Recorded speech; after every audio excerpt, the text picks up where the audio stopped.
Because I'm literally a communist.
Sorry, caps lock on.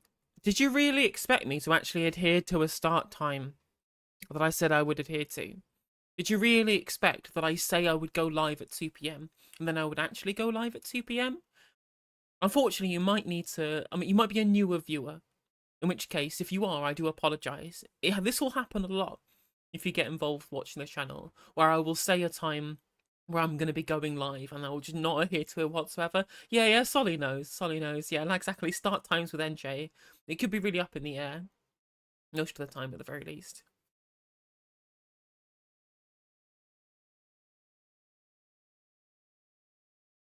Super, always incredibly reliable, You know me. Sick of Starmer and Sunak's faces. Do you want to talk about the French elections instead? The French elections have turned up something incredible. Something incredible has happened because of the French elections, chat.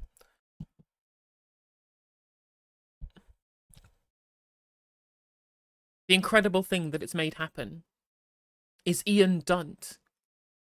Ian Dunt has had to take a principled position on something. Ian Dunt has actually maintained consistency. Not explicitly, but he retweeted somebody saying that Mélenchon had stood third place NFP candidates down in runoffs. So that is Ian Dunt signalling, and also the tweet said that Macron should do the same. So Ian Dunt, having said that Mélenchonists should back Macron against Marine Le Pen in the presidential last time round, has maintained his consistency, and has at least suggested that Macronists should do the same with the NFP, which, quite frankly, is a turnout for the books.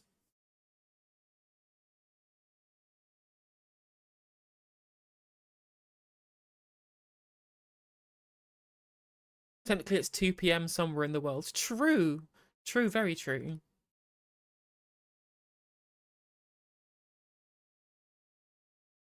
I enjoyed my meme posting, just like the Pedro Sanchez, the Chad Pedro Sanchez versus the Virgin Emmanuel Macron. Just like, yeah, it turns out if you reject neoliberalism, you can actually stave off the far right by having an economy that survived the pandemic. We've seen Supertansky going after stats for lefties. Yeah, just these people going, haha, isn't it funny that Labour are going to win? I'm just like, yeah, sounds great for trans people. Cheers. Brill, looking forward to Section 28. Thanks.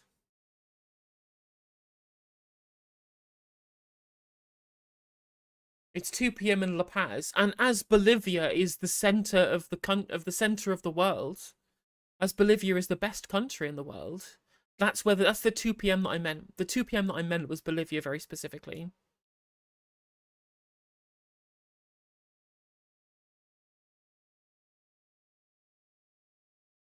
Joe Biden has the chance to commit the funniest official act ever. What is it that you had in mind, my rear end?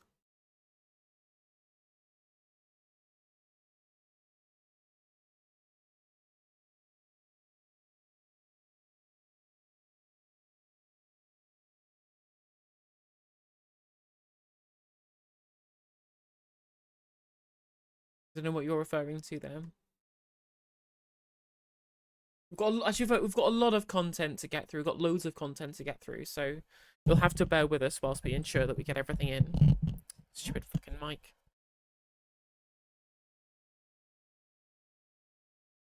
Have I got new in-ears? No, these are the same in-ears I've always used. My cheapo JLab ones.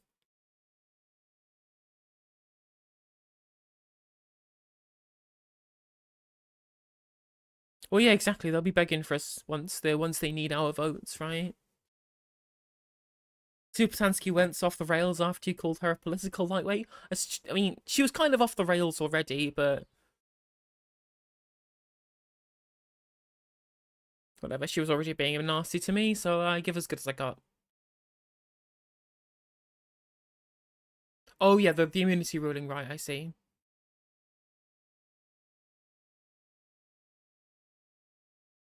I mean, she's a political lightweight. Like, it's just true. She doesn't really know anything. She hates the Tories, which is fair enough. Like, I'm glad that she hates the Tories. But that does not indeed a heavyweight political commentator make. Not saying that I'm a heavyweight political commentator. I'm a fucking grade F YouTube Andy. Although I'm big enough to be able to post a random meme in a Facebook group and then get recognised by 5 people, so... Compound insults incoming. Like, Cockwomble Twitter is going to be, like, bearing down on me.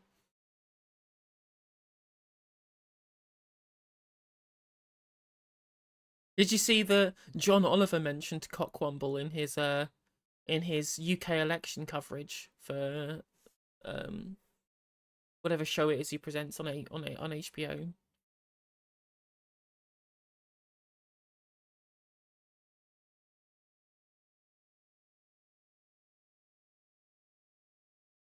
All 5 of them are you and your old Facebook accounts. Oliver is more forward-thinking than Cockwomble Twitter. I mean, he is.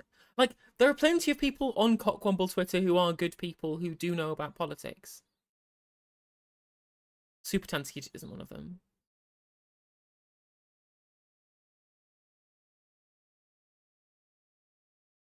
Anyway, we have loads of content to watch. Loads of content. See, look at all the content we have to watch. And we've also got this debate which has my Green parliamentary candidate in it. And we've got this debate between Weasel Wesley and Zach Polanski for us to watch as well.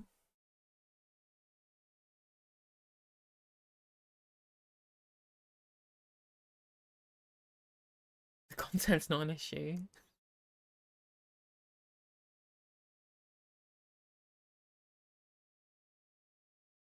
Shut up, Wesley. Shut up, Wesley, indeed. Oh, Zach, I hope he gets Wes to shut up.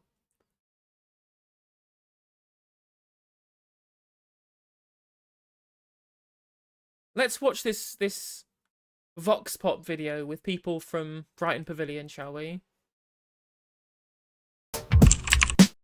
I think people that are left-leaning are a little concerned or disappointed about where the Labour Party is right now, and worried that it's going to be a sort of diluted kind of centrist, to some degree is what I see the Democrats are in America right now. It's this quite diluted left-leaning-ish political party. Unsure at the moment because the Labour guy is very champagne. I celebrate the fact that I live in Brighton Pavilion, which has the only Green MP, well, it's had the only Green MP in the country. Well, why do you think Green has been so popular in Brighton? What is unique about Brighton? Which is cool. It's a general election. It's a general election.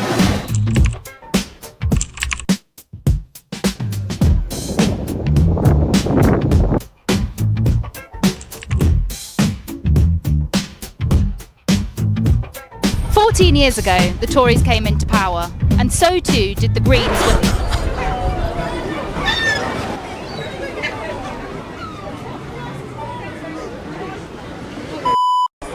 14 years ago, the Tories came into power, and so too did the Greens win their first ever Parliament seat here in Brighton.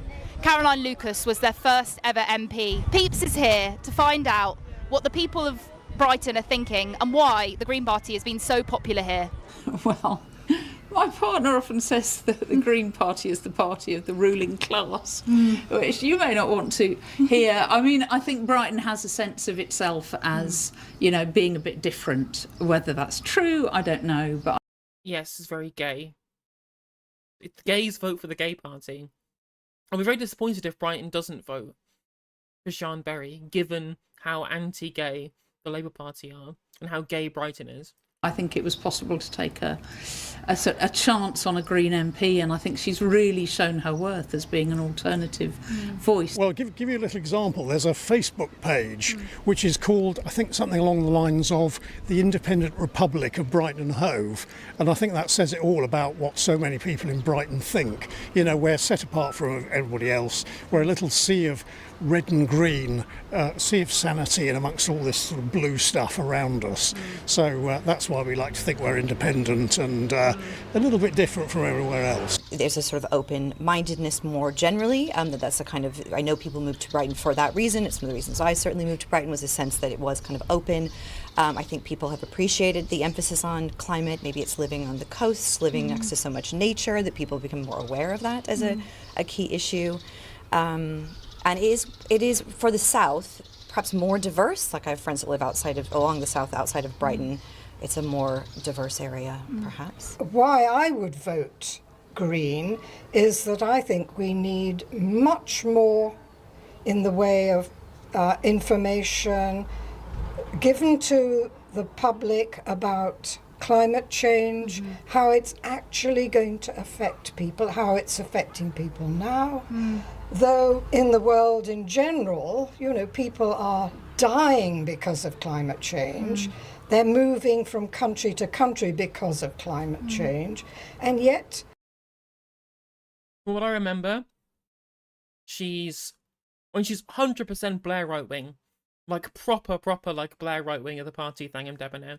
And I think she said some like gender critical stuff in the past as well. And clearly tried to undermine the Corbster when he was in power. There's no, I mean, put it this way, Sarah. There's nothing positive about Thangam Debonair. She has no positive attributes. Right, Sugdem George, how you doing? The general public in this country seem to be oblivious until it actually hits them. Last election, I was very excited by Jeremy Corbyn and what was actually quite a modestly social democratic manifesto, but it felt quite radical at the time. Somebody's been watching the stream.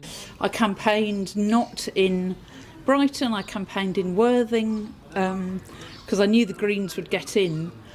But I did vote Labour here, even though I really have appreciated Caroline Lucas as my Green MP. And I think, you know, what's really distressed me over particularly the last sort of 6 to 9 months is that although Caroline Lucas always responded to me when I emailed her about Gaza and kept in touch and told me all the things she was doing, I hardly had a response at all from Keir Starmer. And when Tom Gray was elected, I was still a Labour Party member at that point. And so I wrote to him several times saying, what is your position on Gaza?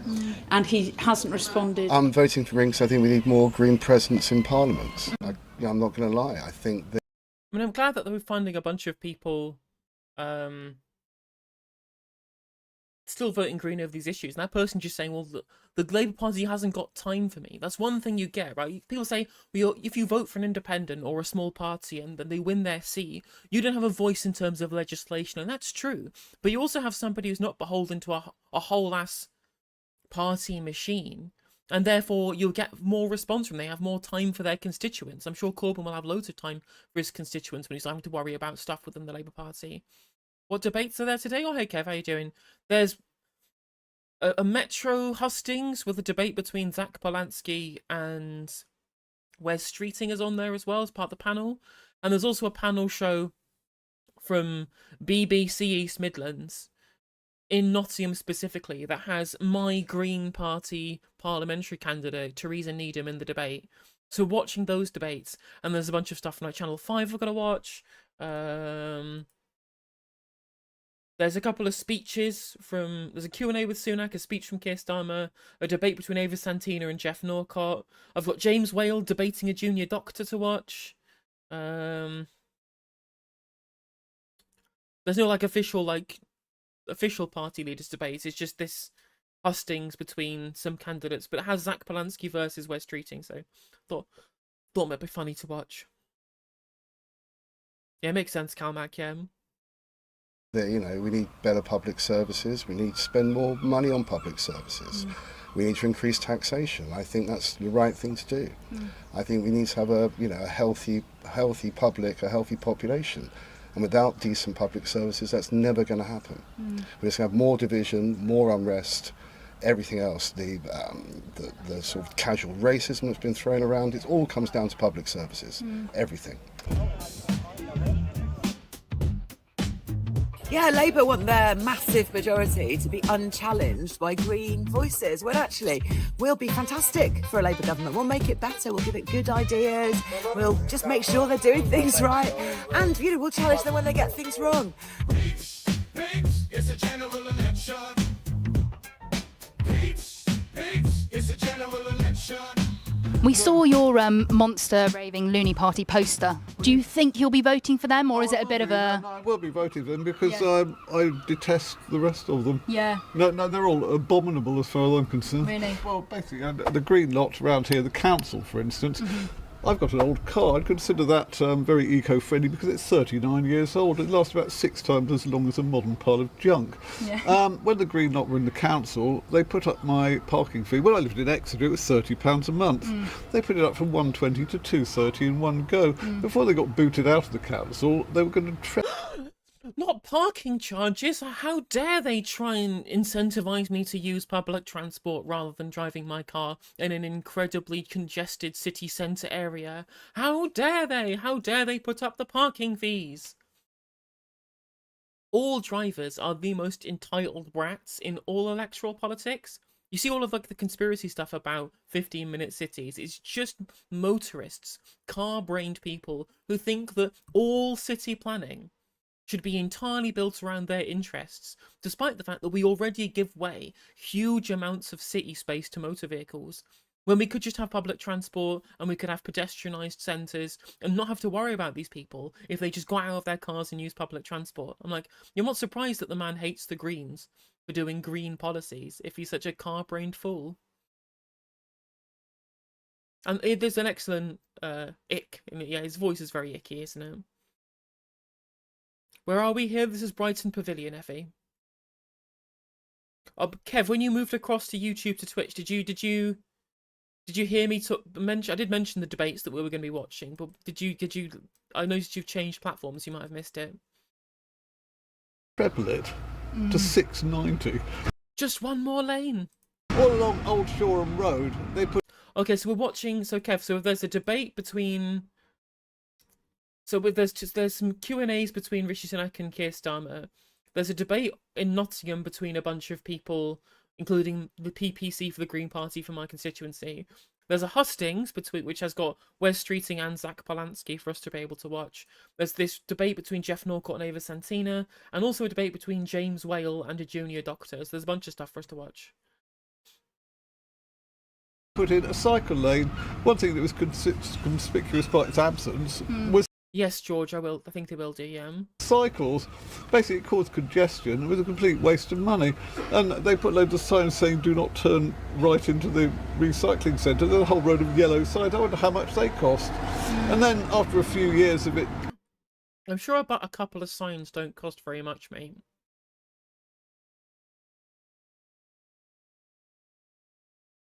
I volunteer this guy's house to be demolished for the extra lanes. Yeah, absolutely. Arthur Dent style. Get him lying down in front of the bulldozers for the Brighton bypass.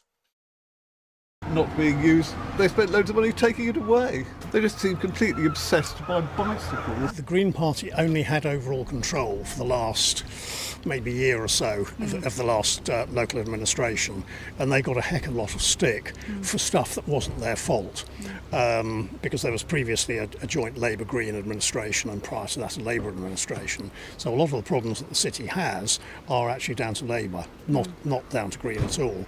But one of the main problems is that there just isn't enough money in local government, as basic as you were implying just now, throughout the country. No worries, Torrell, that's absolutely fine. Not a problem. I appreciate you trying to subscribe. If you can't subscribe on Twitch, the best way to do it to donate is through Patreon. To do what people would like to do. This election, do you think the Greens will get in Brighton? Definitely, yeah. Sean will definitely win, but I'm not sure if it'll be as big a majority, because Caroline Lucas got 33,000 or something. She seemed to just be a massive voice, relate everything to her own constituency, very local feel to her. Haven't fully read up on Sian yet, but I need to figure out what she did with that London election as well, because she just gave up her seat after a couple of days. Don't know what that was about. Who treats the... So the reason why she gave up her London seat is because she didn't know whether or not the election would be this close, and it just happened to be really short after the London Assembly elections.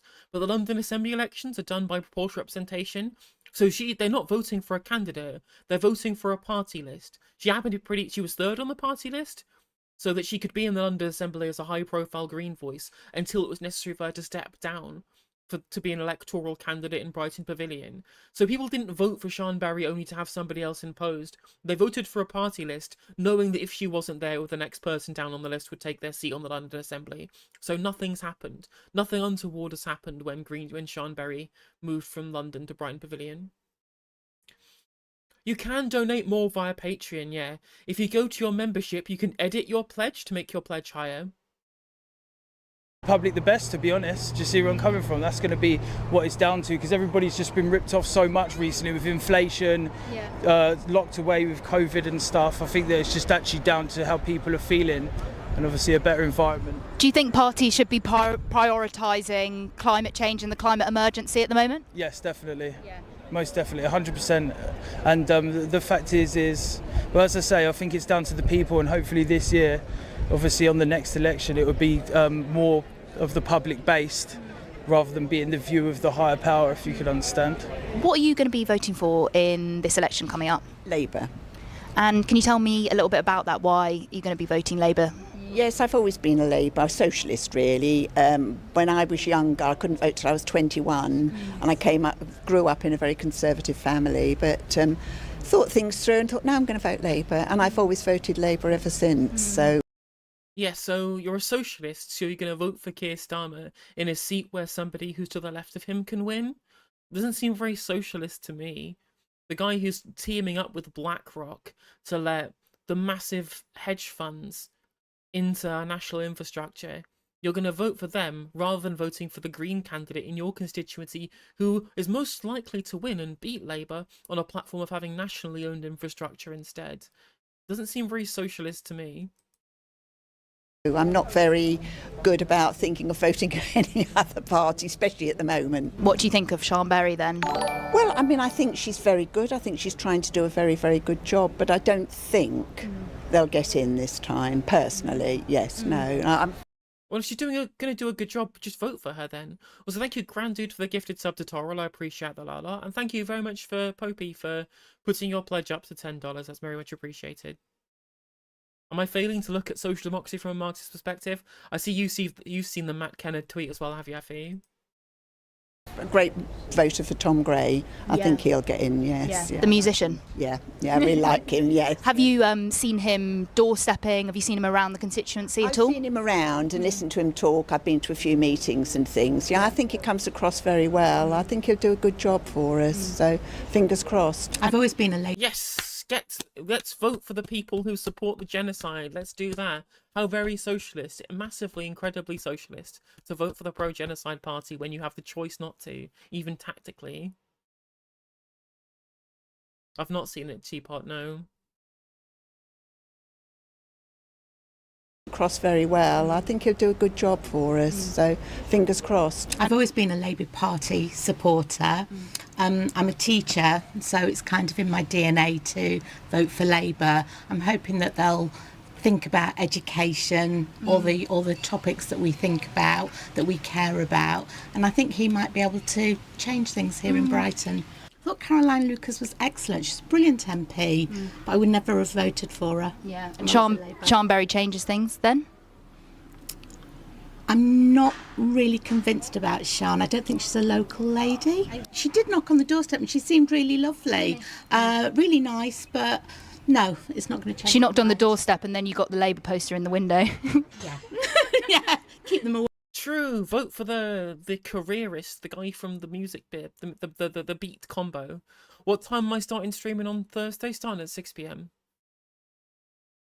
I think it's worth having local constituents. Local MPs should represent the local areas. That's how it always used to be. I mean, does Tom Gray represent Brighton? I'm not sure. In Birkenhead, you saw more Palestine flags and windows than anywhere else, and that's in a place with so few Muslims. To be fair, when I was in Leicester South, there were Palestine flags fucking everywhere. We were going round all like the blocks of flats, like they had these, clearly these ex-council, or current, they might be current council, but most likely ex-council blocks of like 2-story flats with like the staircase in the middle that then goes up onto the kind of the veranda where you can go across all the different flats, all in these kind of identical blocks all across Leicester South. Palestine flags literally fucking everywhere. But I swear every single block of flats you found at least one Palestine flag in them. And then when we went through the city centre and like the terraced houses as well, Palestine flags, the whole place there as well in Leicester South. It was super Palestine focused. I don't think that will mean Jonathan Ashworth will lose his seat, but there'll certainly be a massive drop in the vote share in that constituency, one would expect. But there'll be a vote split between the Green candidate and the independent candidate, Shocker Adam.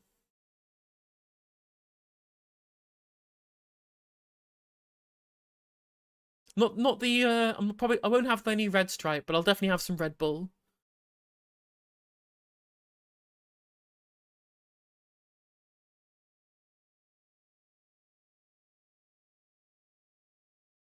When you were canvassing in Birkenhead, Lewis, did people bring up Palestine a lot on the doorstep? Way. Obviously, it's looking like we will be getting a Labour government. Are you excited about that? Yes, I just think they're going to have an impossible job. Where's the money going to come from? I feel very sorry for whoever gets. tax the rich? In, to be honest, I think they're going to struggle, I really do, but I think they'll make a better job of it than what we've had for the last 14 years. The country's in such a mess that it's going to take 10 years to sort it out. Yeah. And Do you think Labour have 10 years? I wonder if they'll have their 4 or 5 years or whatever, and then people and then the right wing press will then say, look, Labour haven't made any difference at all. Let's let the Tories back in to make a proper job of it, and they'll get back in. Yeah, but I mean, that's the worry is that the work won't be seen done, because basically they're just filling all the patches that Conservatives have made.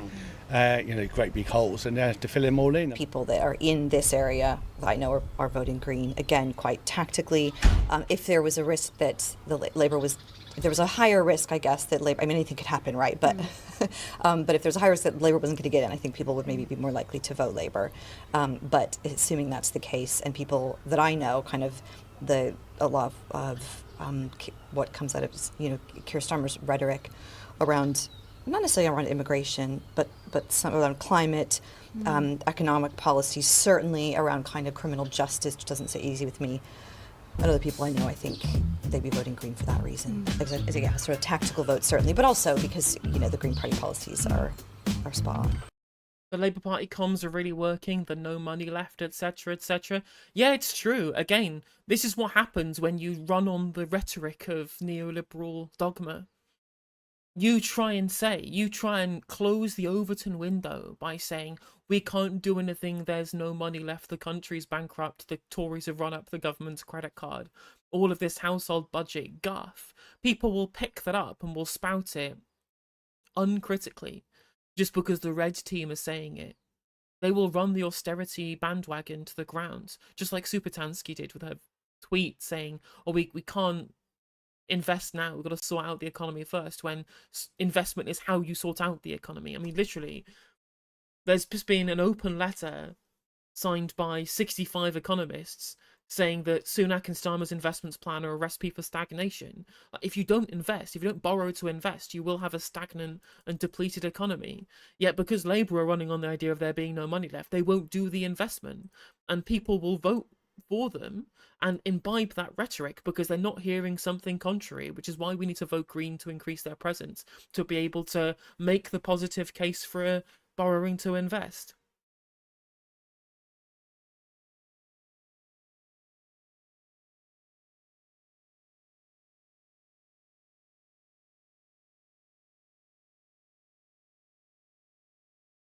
Someone higher up in the Greens told you they think the seat they're most likely to win is Hereford North. I didn't believe them, to be honest, but they sounded sure. I think they're more likely to win in Waveney Valley than Hereford North.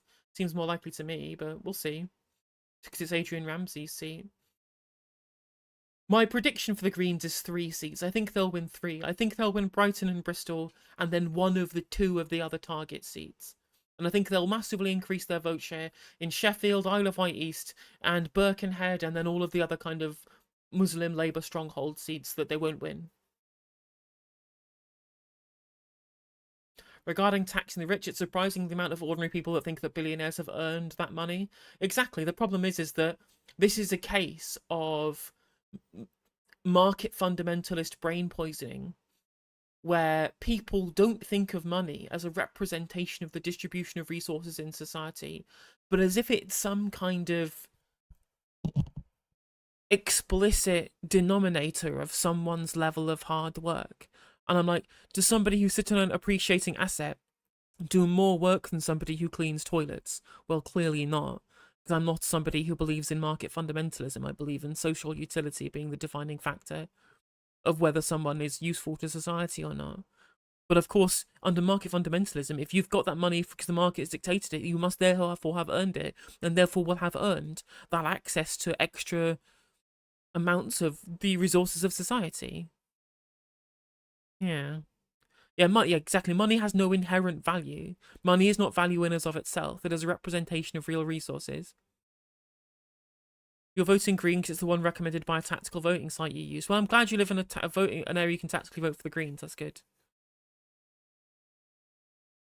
It's crazy, right? Reform can have multiple different channels blaring them out all over the country. They can have Nigel Farage getting huge amounts of social media traction. They can get an unwarranted space in the official news bulletins and in the official news channels, and they can get like 13% of the vote.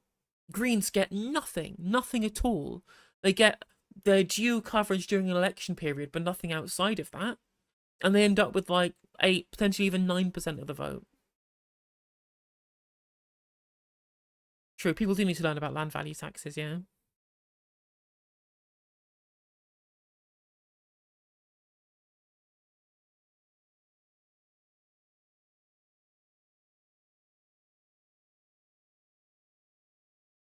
Well, that's the point I'm making, Stu. I was making the explicit point, right? In the, if you're somebody who believes in market fundamentalism, you must therefore inherently believe that somebody who cleans toilets is less worthy to society than a landlord or a CEO or a private equity or like a commodities broker, even though commodities brokers, landlords, and CEOs don't do any real work. They just sit on assets that appreciate. Whereas somebody who cleans toilets provides explicitly positive role to society by ensuring that people don't have disease doesn't spread. Oh, it's about Labour theory of value. Oh, right, yes. People also need to know about Labour theory of value. Yeah.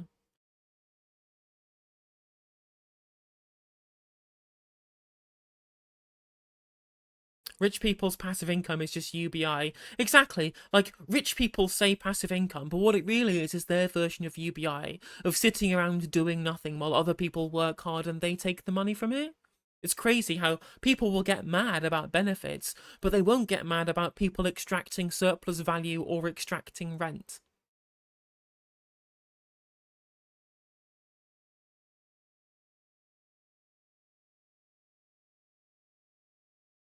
It's kind of tragic how bad the London Greens are. To have a Green Party that are shit in the capital city is unique in Europe. Yeah, absolutely, I agree. They need to be up in their game, especially since, you know, they should appeal to a lot of the communities in central London, or across regular London as well, like Broad London.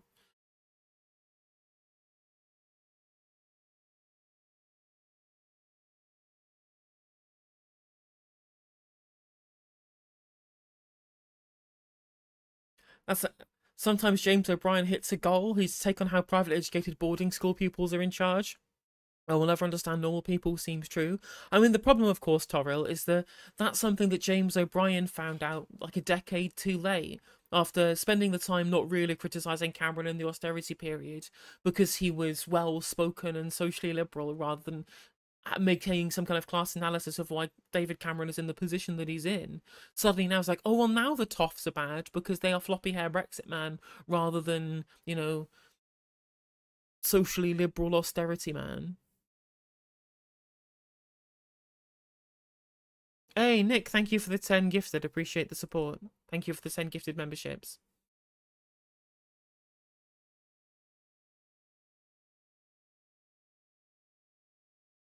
Speaking of James O'Brien,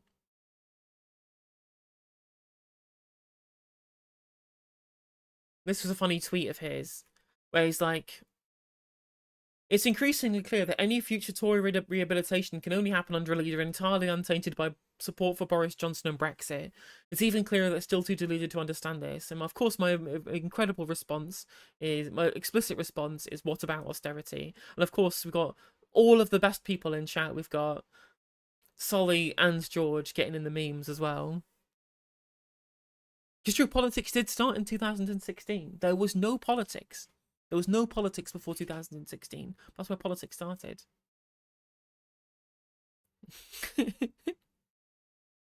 He really is the Captain Hindsight of the UK media landscape.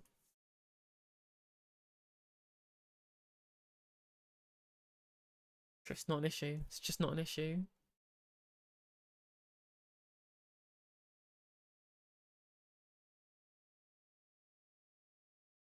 The Greens in London saw huge losses to Corbyn. They also tend to be like the people in the video in Brighton. White middle class is a touch too smug and out of touch with other locals. Oh, 100%, yeah, I'm not surprised. Again, one of my biggest criticisms of the Greens is not having a proper level of class analysis. I had a big criticism of them, and there was just not having proper working class politics. And we can change that by joining. James O'Brien now being called an anti-Semite. Like, you couldn't fucking make it up. Like, you couldn't make it up. It was very, very funny. I think I did a tweet about it as well. Let me find it. So I posted one of his videos about it.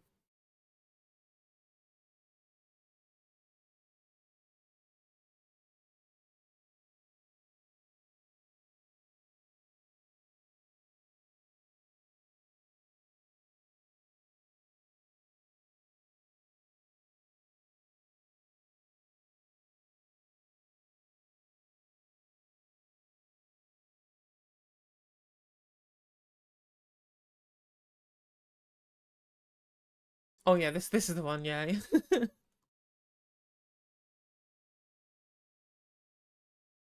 That's fair, George, yeah. Like, this is somebody calling James O'Brien saying that he should be fired for criticising Israel. And my response immediately was, what's that, James? You don't like being accused of anti-Semitism for critiquing the actions of the State of Israel? How curious. How the turntables, James.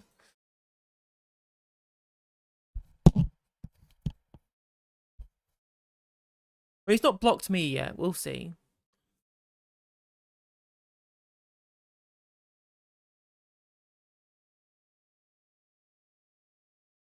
Yeah, fish clearly rotting from the head over at global media.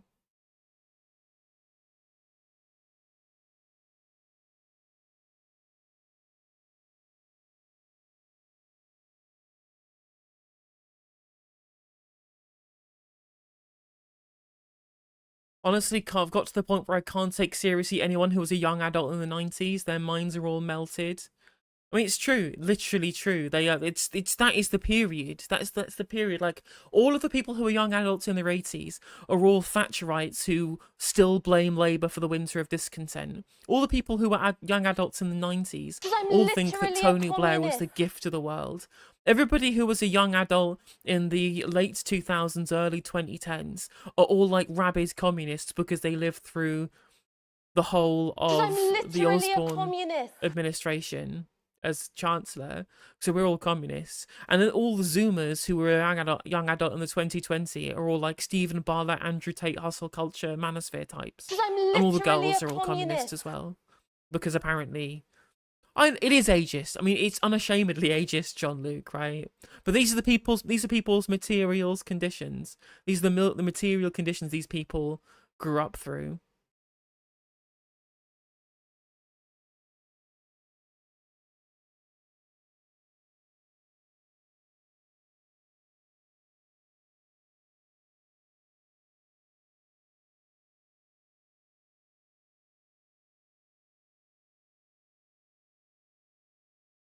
You were 18 at the end of the 90s. Oh, that doesn't really count then, right? That doesn't really count if it was at the end of the 90s. It's true. I'm being silly. It's just a bit of a joke, really.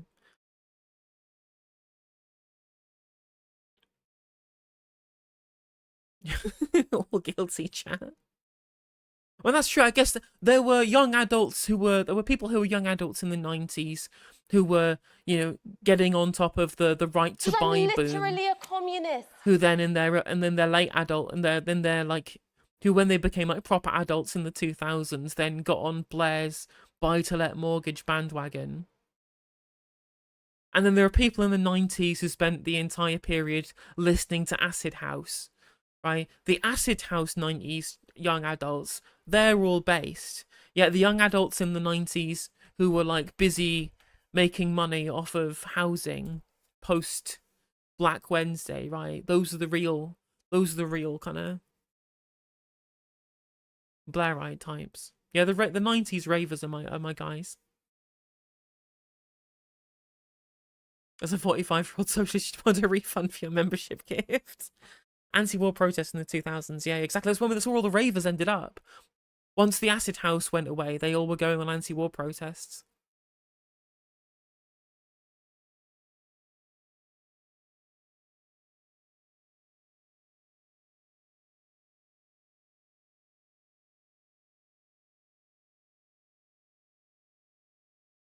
You were pro-Blair, then your mum became ill, and your dad had to quit work to help your mum, and we had to sell the house to a shitty landlord, and that's what radicalised you. I'm sure that's very similar to a lot of other people, right? Blair kept winning elections because he was really good for not just like middle class and upper middle class people, but lower middle class people. I mean, he did good things, right? Whilst I'm a critic of Blair, he obviously did do good things, but there was a certain class of people who were on the lower end of the middle class who got a really big boom throughout the Blair years. They got all the tax credits, they got housing, they got access to all of these kind of things and some level of wealth they wouldn't otherwise have got all these dividends, which was good, and I'm glad that Blair did it. And they came from fervent Blairites, but there was just not enough for all of the poorest in society under Blair. That if you fell out of that loop, you didn't really see all of like the key benefits of like the right-wing platform, the Thatcherite platform that he had stuck to, just with a little bit more, a bit more redistribution.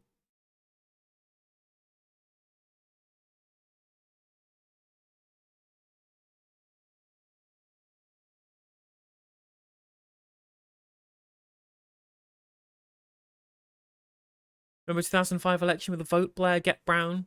I remember, even though I would have been 14 at the time in 2005, I still remember that election just because I was so hyped about Charles Kennedy. With all Labour's private capacity in the NHS bullshit and no real plan, will waiting lists actually change over the next 5 years? Are they going to get worse? They'll get better as long COVID stops being such of a problem with the NHS, I believe. So they'll just kind of naturally inherit falling waiting. There's so many good things they're going to naturally inherit. Like, they're just going to come into power as soon as interest rates and bond yields start coming down as well. Just as inflation hits 2%, suddenly Labour will be in government. They'll be a beneficiary of so much kind of economic softening in terms of how they're going to be able to govern as soon as they get into power. The NHS is probably going to be slightly better off as well, although there's a lot of shambles they're going to be picking up too, like local councils and education and schools. So it's a double-edged sword. But what I might do, what I've been fearful of with the Reform UK and Labour plans for the NHS, is that the reason why they're offering so much public money for it is that it's there to try and incentivise capital investment from the private sector in healthcare provision, on the proviso that they're going to have access to a bunch of government money to ensure that that investment becomes rewarded by at least something. And so if that investment incentive is there because of people like Streeting or people like Farage or whatever, that will massively increase the level of private healthcare provision we have in society, thereby actually creating the two-tier system that we don't want there to be, which will therefore justify more privatisation in future.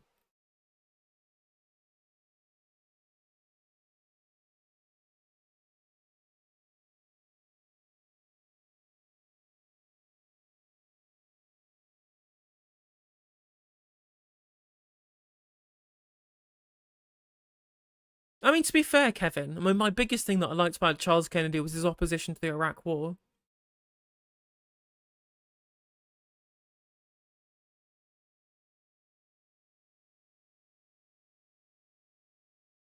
Yeah, I did see Scrib. I thought it was really good, yeah.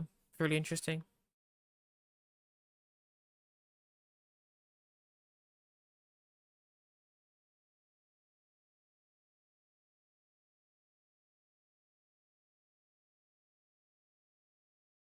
Well, do you see Keith saying he'll happily work with Marine Le Pen on small boats? That was quite funny. Obviously a Lib Dem sleeper agent, you've got me. I mean, Charles Kennedy be fucking spinning in his grave if he saw what Nick Clegg turned the Lib Dems into.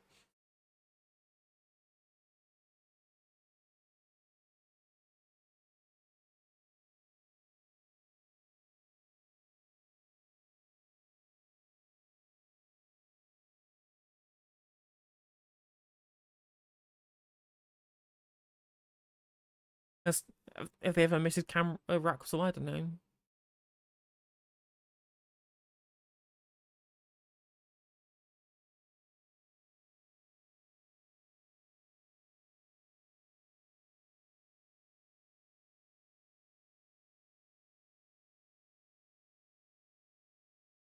Anyway, let's watch some more videos. Sunak's doing a Q&A. That should go very badly. Let's watch. Hello, hello. Morning, everyone. How are you doing? You all well? Good. Excellent. Look, well, you might have heard over the past few years that my mum was a pharmacist. So you can feel I'm very much at home being with all of you here this morning. So thank you for having me. Thank you, Lord Chowdhury. Thank you, Haida. Thank you, Mark, and the team. Now, I know firsthand what an incredible job pharmacies do, so you have my enormous gratitude and admiration for everything that you all do to support them, providing fantastic healthcare, and we're backing you to do even more with the Pharmacy First programme. So now, if your kid or you have a sore throat or an ear infection, you don't have to go and see your GP. You can go straight to your pharmacist and get the medicines that you need as quickly as you need them. And that is only possible, making a difference to millions of people. I love that he's just on this like special policy for pharmacists just because his dad was a pharmacist. Yeah, pharmacist dad's in the red corner. Toolmaker dad's in the right corner. Let's get ready to rumble. Because of everything that you are doing. So a massive thank you to all of you for that. I also wanted to say a very quick thank you to Jack as well. He is a fantastic champion for all of you down in Westminster. He works his socks off for all of you, making sure there are more police officers on the streets here to keep everyone safe, getting investment, regeneration into all the high streets in the local area, and as you heard from him, making sure that we reprioritised away from HS2 to invest in the local transportation that you all need. So if you don't mind, join me in just saying a massive thank you to everything for Jack for what he does. Right, now, big week, I'm going to cut straight to it. I know many of you who supported us in the past have some hesitations about doing that again. I know you're frustrated with me, frustrated with our party. Hasn't been an easy few years for anybody. I get all of that. We haven't got everything right. We've made mistakes. I appreciate and hear your frustration. If you've made mistakes, Rishi, why didn't you admit a mistake that you'd made when you were interviewed by Laura Kay? But when you go to the polls on Thursday, you have to remember this is not a by-election. This is a choice about who governs our country for years. And I would urge you not to sleepwalk into that. Think about what that will mean for you and your family and the impact that will have. Right? And in particular, if these polls are right and Labour are in power with a supermajority, you have to think about what that will mean. A government, a Labour government, unchecked. No one to hold them accountable. No Whoa. Ed Davey's going to hold them to accountable. He'll do it like upside down and like juggling pots and pans. But he'll be holding them accountable, Rishi, clearly. Just scared that it won't be you. No one to stand up to them in Parliament, and all of the impact it would have on all of your lives. And I say this to you, if you hand Labour a blank cheque, you will not be able to get it back. Led by Donkey should have had a Netanyahu poster behind Sunak, like that Putin one they did for Farage. It's been very funny. There's been a story going round, and I think it's relevant, actually. It's a relevant story, talking about the potential for Russian interference in the election to boost Nigel Farage. I think it's reasonable to think that the Russian cyber team are wanting to get into the election to get somebody favourable to them. They do it for basically every country at this point. Because I'm literally a communist. That's like Vladislav Surkov for you. Very happy to just do cyber infiltration into every single country's democracy to try and get somebody who's favourable for their foreign policy interests. But it's really interesting how people from other countries influencing our elections is really bad when Russia does it. Total silence when it comes from Israel. Total silence when literal Israel lobbyists are Labour Party MPs. All that Shai Masot stuff, when all around like leftoid Twitter. Did it reach anybody in the mainstream media? Tumbleweed.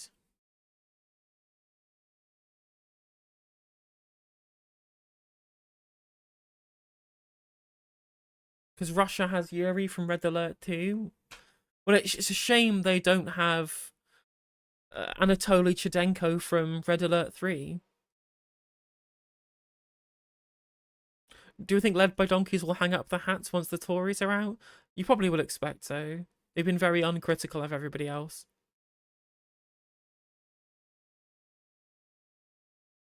I hope not, NWA. True, Alex. So think about what that means for all of you who care that we need to secure our borders and reduce immigration. You would have seen, those of you that watched the debate the other day, Labour do not have any answers on that question.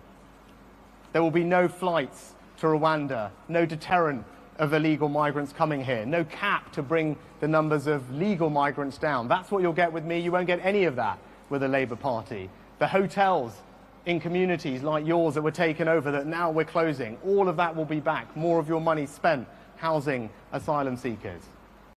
You put the asylum seekers in those hotels. The reason why hotels in working class communities are full of asylum seekers, A, because you took money out of the processing system so that they get stuck in limbo waiting for their claim to get heard because of cuts your government made.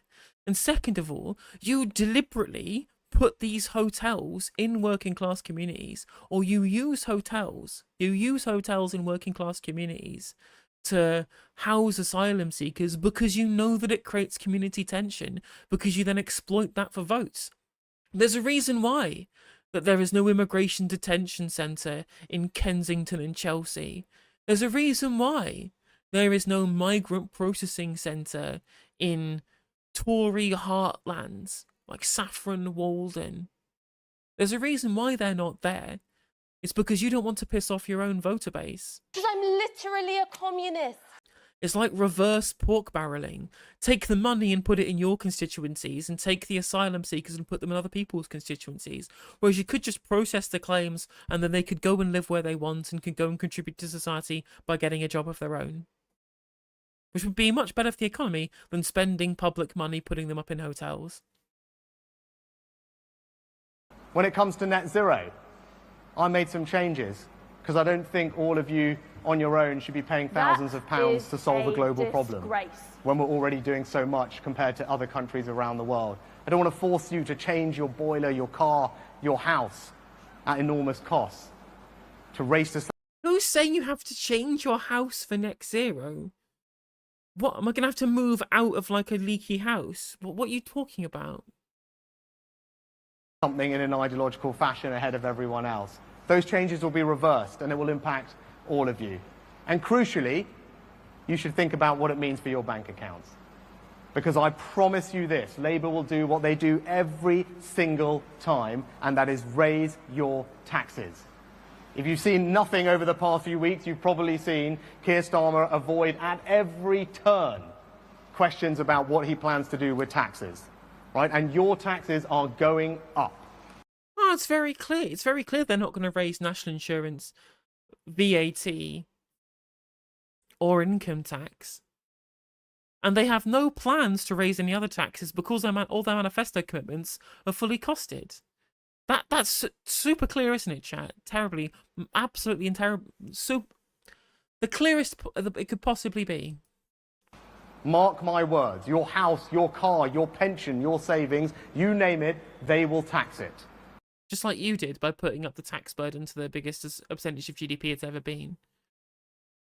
Right, so all the difficulties we've had over the past few years, the difficulties with the cost of living, none of that is going to be made any easier by all of you paying more taxes, just at the moment where things are starting to improve and you can start to feel the difference. Right, so what I'd say to you is a vote for the Conservatives is not just a vote to stop a supermajority, but it's also a vote to make sure that we will fight for you. I will fight for you. I will make sure that your voice is heard. Right? That is what this is about. And crucially, I will keep cutting your taxes. I always said when I got this job, No, you keep increasing taxes. You already have a plan to increase tax through fiscal drag for the next 3 years. That's baked into current budgets, the freezing of the tax thresholds for the next 3 years. That's another tax that you are increasing. Granted, Labour are also increasing it, but that's all something you're doing, Rishi. priority was get the economy in a good shape. We've done that now. Inflation is down, wages are rising, the economy's growing, and we started to cut all your taxes. All of you in work benefiting from a tax cut worth on average £900 this year. And if I remain as your Prime Minister... But then there's also the fiscal drag, which is going to outdo that as well. On Friday, we will keep going to cut all of your taxes. You all work incredibly hard. I want you to keep more of your hard-earned money. That's what I believe, the type of country I believe in. That's how I was raised. I will keep cutting your taxes. And for those of you that want to buy your first home, we'll also cut your taxes by abolishing stamp duty for first-time buyers. For those of you that are pensioners or your parents, your grandparents, I will cut their taxes too, because people should have security in retirement. I believe in that. That's the right thing. They're paying taxes on pensions because you're freezing the tax thresholds. If you didn't freeze the tax thresholds and bring people into higher rates of tax through fiscal drag, people's pensions wouldn't be being taxed. You're preventing pensions from being taxed by a tax that you introduced. Right, so that's what I'm about. So be in no doubt, a vote for the Conservatives is a vote to have your taxes cut and to make sure that your voice is heard. And in closing, I'll just say this. When you think about everything, right, I love our country for what it has done for my family. Right, my grandparents came here with very little, and I stand here in front of you 2 generations later with the enormous privilege of having been your Chancellor and your Prime Minister. And I will always work my socks off for you. You saw that during COVID with things like furlough, the support to get the country through an incredibly difficult time. That's who I am. And if you give me the opportunity to keep serving you, I will keep working for you, keep standing up for you, keep fighting for you. That is what I would like to do. So I hope very much that I've given you something to think about, and it's been great to have you here today and spend a bit of time with me. Thank you very much. Great pleasure. Oh yeah, I mean, it's funny, I noticed that Matt Kennard used the screenshot that I clipped out in relation to Aaron Bastani. He redistributed my screenshot. Just I've got friends in high places, chat. Because I'm literally a communist.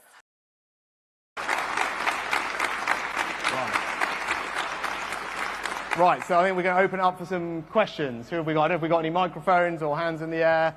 Who's first? Sir. Morning. Jansen Woodall, I'm our Business Engagement and Development Manager. You talked about funding earlier on, and coming from a pharmacy family, you can understand the importance that pharmacy has in our communities. Pharmacy First has been well received, and it's the first new funding that pharmacy has had in 5 years. However, most of that new income from doing that new service has gone on wage increases, utility bill increases, pension contributions, and we've now seen nearly 1,000 pharmacies close. So what are your plans for pharmacy funding over the next few years, as we still haven't agreed this year's funding? Has he just been given a question to ask planted in the audience? To ask specifically about pharmacies, after they made this very specific pharmacy plan for a guy who's the son of a pharmacist? Funding, which should have started in April, and how can we save this vital service, as you described it in your opening statement, which Pharmacy First has demonstrated can really help citizens and the population? Yeah. No, it goes to the heart of what I was saying at the beginning. What all of you do is so important. Right? Everyone loves their local pharmacy. That's what I did as a kid, right? I worked for my mum in her pharmacy. I worked in the dispensary, unpacking all the boxes that you... Is it just yours starting to become what? I'm not sure. Mr. Sunak, your campaign seems to have the momentum of a runaway freight train. Why are you so popular? It's like that bit. It's like it's going to be the election, right? The election is going to be like that moment in The Fresh Prince of Bel-Air, where for district attorney, Philip Banks loses by like a country mile to this other guy who then dies. Or am I thinking of The Fresh Prince of Blair? I forget. You send, putting those prescriptions together that you now can do up there in an automated fashion, which is brilliant. Right, I've started out on my bike, riding around Southampton, delivering prescriptions to elderly patients who couldn't come in. Right, that's the world that I grew up in. So I know firsthand what an extraordinary difference pharmacies can make to their community, and that's why I introduced Pharmacy First. So for these 7 common ailments, sore throats, ear infections, sinusitis, people can now go and see their pharmacy. And if I'm re-elected, I want to build on that, and we will expand that programme to more conditions. There's a range of other things that pharmacists want to do, can do, chest infections being an obvious example, more blood pressure checks. So if I'm re-elected, we will expand pharmacy first to cover more conditions and treatments, and that will come with more funding so that we can make sure I'm people... already bored of this. Shut up, Rishi. And literally, this is so fucking dull. What does he get? What's he else get asked about? Seen success in the triple lot pensions. The guys have talked about inflation and other things eating into pharmacy. What could be done to kind of help the funding of the sector and give a bit more kind of security and confidence? We've seen lots of closures. Yeah, I do think the right thing to do is to expand the range of things that pharmacists can do, because that's... Oh, it's just about pharmacies. Let's take a whole fucking 20-minute segment to talk about fucking pharmacies, right? Let's listen to Keith instead. Thank you, Alistair. And we all... I'm sorry, there's only a few days left, chats. Only a few days left where we have to listen to boring campaign shit. Remember what a fantastic win that was, don't we, last autumn? That by-election win. And what a fantastic Member of Parliament he made and will make again when we win again with Alistair. And how fantastic to walk out here at Hitchin Football Club onto the middle of the ground. You may have noticed there's a bit of a theme in this campaign. Walking out the tunnel onto the pitch is always a magical moment. And look, the sun is just about shining. This is the summer, and we have one job, which is to make this a summer of change. A summer of change.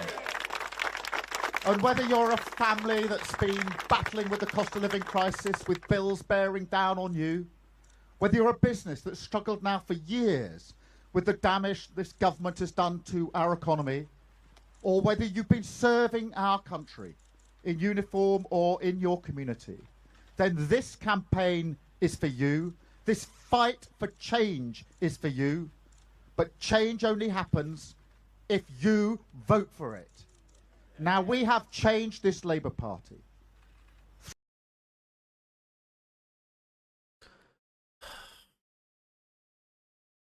I hope he does like a proper speech.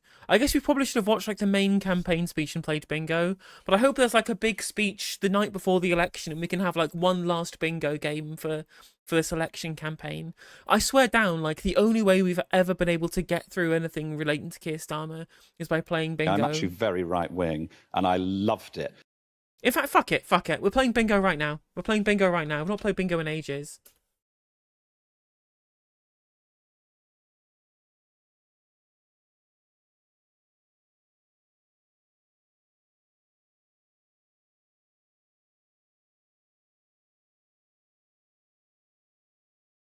It's been far too long. It's been far too long since we've played bingo, so we'll do it now. Will bingo continue post-election? We might be able to do it with his speech on the front of Downing Street, talking about the people's priority, but not a utopian view of progressive liberalism. What the fuck he was saying on that about what his first speech would be. I hate this cunt so much. I hate him. I hate him. I hate him.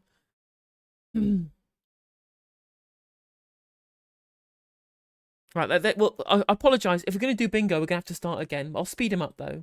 We'll speed him up. 1.15 times. We'll speed Keith up, so that it's going to be alright.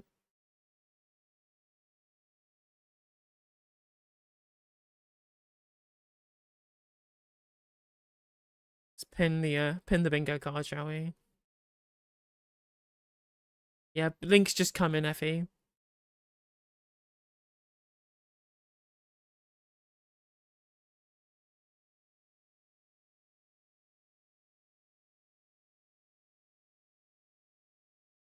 Oh, that's the wrong one.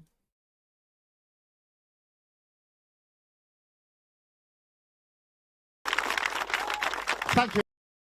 Right, let me actually get this fucking working. There we go. Clearly these need to be the other way around. There you go. That works out better. Let me pin this bingo link.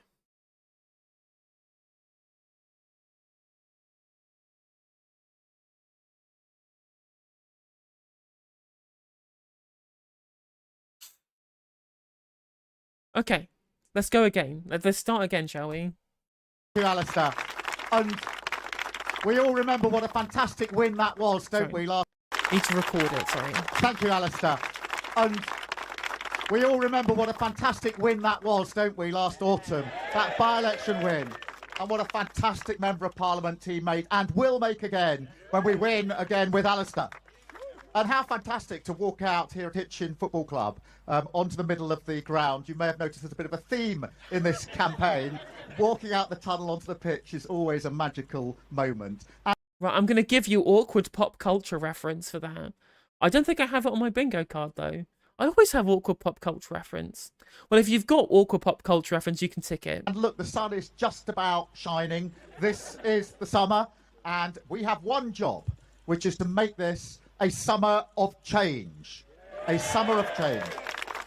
Delivering and whether change. you're a family that's been battling with the cost of living crisis, with bills bearing down on you, whether you're a business that's struggled now for years with the damage this government has done to our economy, Tourist crash the or whether economy. you've been serving our country in uniform or in your community, then this campaign is for you. This fight for change is for you. But change only happens if you vote for it. Now, we have changed this Labour Party. Right, change Labour Party. Do I have it? I don't think I have it on my bingo card. I should have refreshed until I found something I knew we were going to get. Well, if you've got changed Labour on your bingo card, go ahead and tick it. Thrown away the protests and made this a party that says country first, party second. See, country first, party second, and a party of protest and not power are two things we absolutely should have added to the bingo card before now, and I've not added them to the bingo card, but he says them so often. And again, country first, party second is such a dumb and meaningless phrase. If you join a political party, surely you're joining it because you believe that their vision and their values and their ideology would be best for the country. Therefore, you're trying to get elected because that would be putting the country first to be able to do what you think is best. But again, what these people will market themselves as is being post-ideology, being non-ideological. History certainly has ended, like real kind of liberal Fukuyamaism. Like, no, there's no such thing as ideology. There's no such thing as inputting a certain set of values onto the way in which you govern. It's just good governance and bad governance, and there is no ideological bent to how people govern, or certain values that might might make somebody govern in that way. I'm like, no, you should be governing on Labour values. People should be electing Labour so that Labour values become how the party is governed. That's how you get elected. It doesn't make any fucking sense. And what we seek is the opportunity to do the same for our country, to put our country back in the service of working people. Working people. That's what this change is all about, because the choice is stark. 14 years we've had of chaos of... 14 years of Tories, there you go. It still says 13 on my bingo card, but yeah, X numbers of years of the Conservative Party. Division of failure. That isn't going to change. Have you seen anything in their campaign that suggests that the chaos and division is going to change? It isn't going to be changing. So it'll be 5 more years of that, or to turn the page and start to rebuild our country with Labour. We should have added turn the page. He keeps saying that as well. Blimey, this bingo card is way out of date. But, and there's always a but in a Labour Party speech, this is the final mile. These are... I don't know whether to check delivering change or we've changed Labour. Both of them, Andy. You said them both. The last hard yards, but the last steps are always the hardest.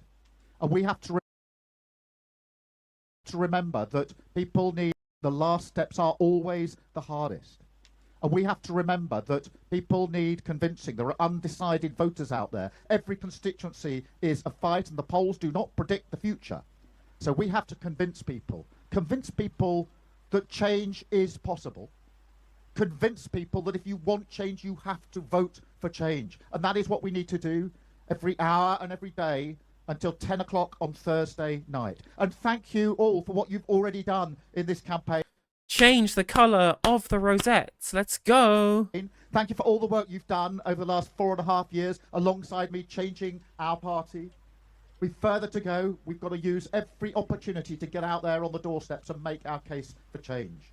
We've got a positive case to tell. The first steps we'll do in government, fixing our NHS, making sure we've got the teachers for our children and young people, making sure we've got the police on our streets so everybody feels safe and secure. We have that positive argument. I'm beginning to think we're the only positive campaign left on the pitch. What positive campaign? You put up campaign posters accusing Rishi Sunak of not caring about CSA. You spent the entire time attacking the Conservative Party, and all you can offer all you're offering in response to the Conservative Party's governance is a mystery box full of vote for us and see what you get.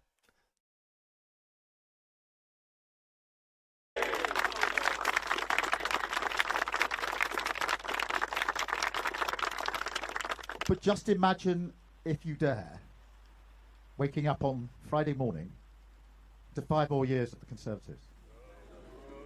Because if you don't go out and vote Labour, if you don't vote for change, if you vote Tory or for some other party, that could happen.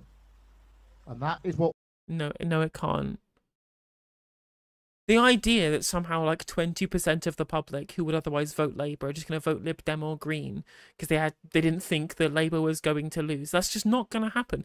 Again, people say this because Labour are trying to make sure they get the biggest majority possible by ensuring that people who would otherwise vote for a different smaller progressive party must vote for Labour instead. But this idea that they were going to lose because of this is completely nonsensical, because a large proportion of the Labour vote are people from the centre-right voting for Labour because they're centre-right. It's not this broad progressive coalition. It's people who would usually vote for the Conservative Party, but are now voting for Labour because they are now the Conservative Party. And they will not leave if they think that Labour are going to lose. They want Labour in government. They don't just want the Tories out. They want these policies that are being offered. I don't want them. I don't want NHS privatisation. I want the opposite of that, which is why I'm voting for a different party. And if you're watching at home, you should also vote for the Green Party. we need to carry into these final hours and days of the campaign. That could happen. And it'll be even worse than before because they'll return entitled, emboldened, thinking they can do that damage to our NHS, to our economy. So imagine that and hold that thought. But also imagine the difference if we wake up to a Labour government beginning its work to change the country. An economy that works for everyone wherever they live. Education for every child, whoever they are, whatever their background. Public services back working in the way that people would expect. Bringing our country together and ending the division. These are big changes for our country. The choice is stark. The prize is huge in terms of taking our country forward.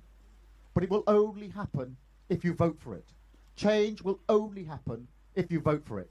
So go out and vote Labour on Thursday. Thank you so much.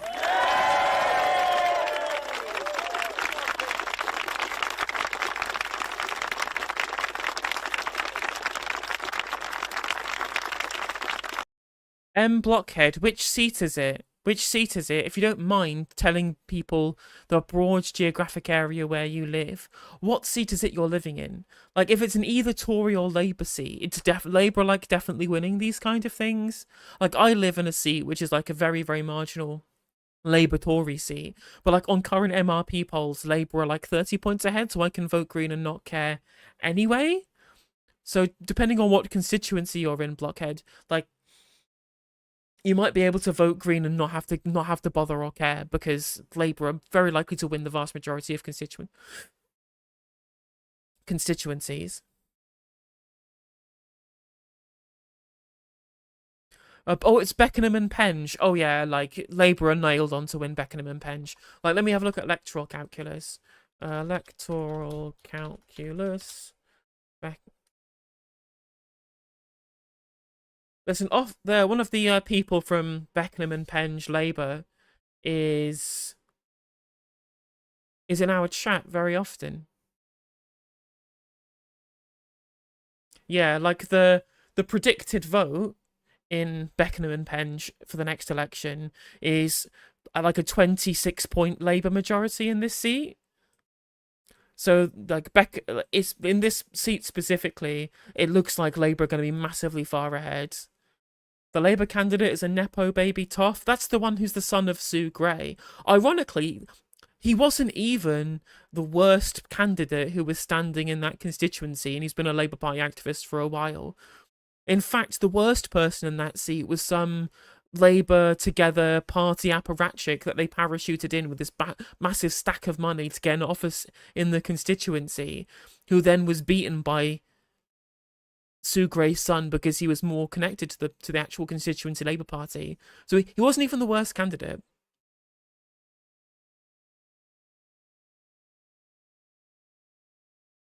Yes, I'll be covering the election night from 6 p.m. till 6 p.m.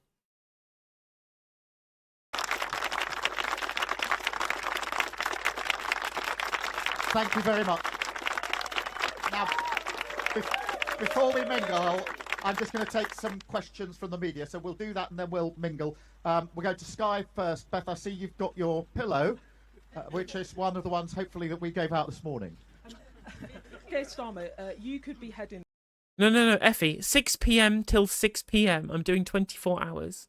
...this week for big majority, but... you could be the most unpopular Labour leader to become Prime Minister to enter number 10. No, really, does that worry you? Because you could end up with the biggest wedding and then have the shortest honeymoon ever with the British public. Are you worried that the mandate could be wide but shallow? Well, Beth, let me address it. It's a serious question that needs a serious answer. And I stand on my record. 4.5 years ago, when I took over... You stand on your record? What's that? Lying? Continually being dishonest, breaking promises, breaking pledges, purging people who you don't like, being massively anti-democratic, centralising power inside Labour HQ, inputting lobbyists and careerists and money men and people who have ties to pro-Israel lobby groups into your prospective parliamentary candidates, blocking people with local constituency ties to put in people from think tanks instead. That doesn't sound like a very good record to me, Keith.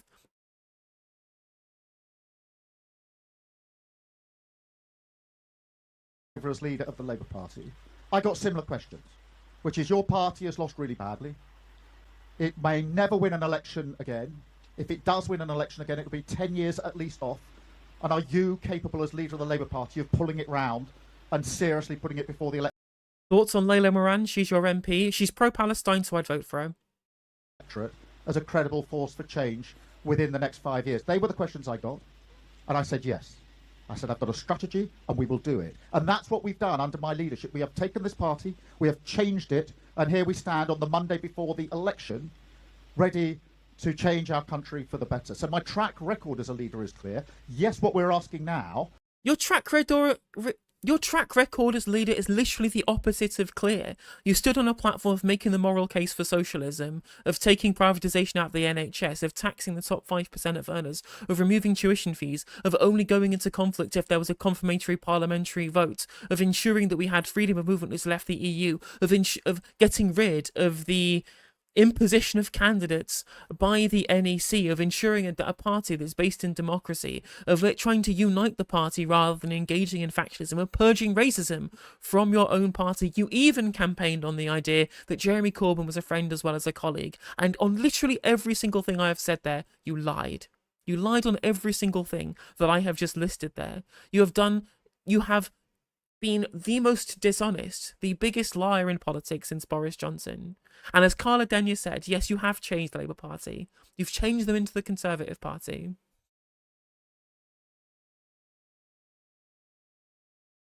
You know, being dishonest, right, is adulting, Solly. Did you know you can do a Starmer impression if you pinch your nose and go bop, not bop, bop, not bop, bop. It's true. That does sound like Keir Starmer. It's absolutely not answering the question, yeah. 100% not answering the question.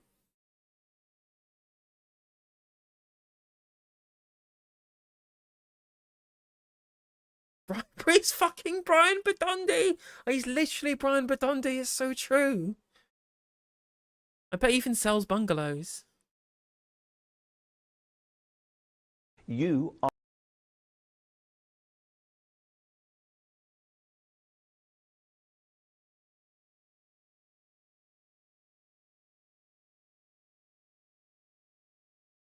is for the opportunity to do the same for our country. And yes, we face the same challenge, which is a version of, look, the country is broken, almost nothing is working better than it was when the Tories started. Is it possible to bring around the change that we offer. Yes, it is.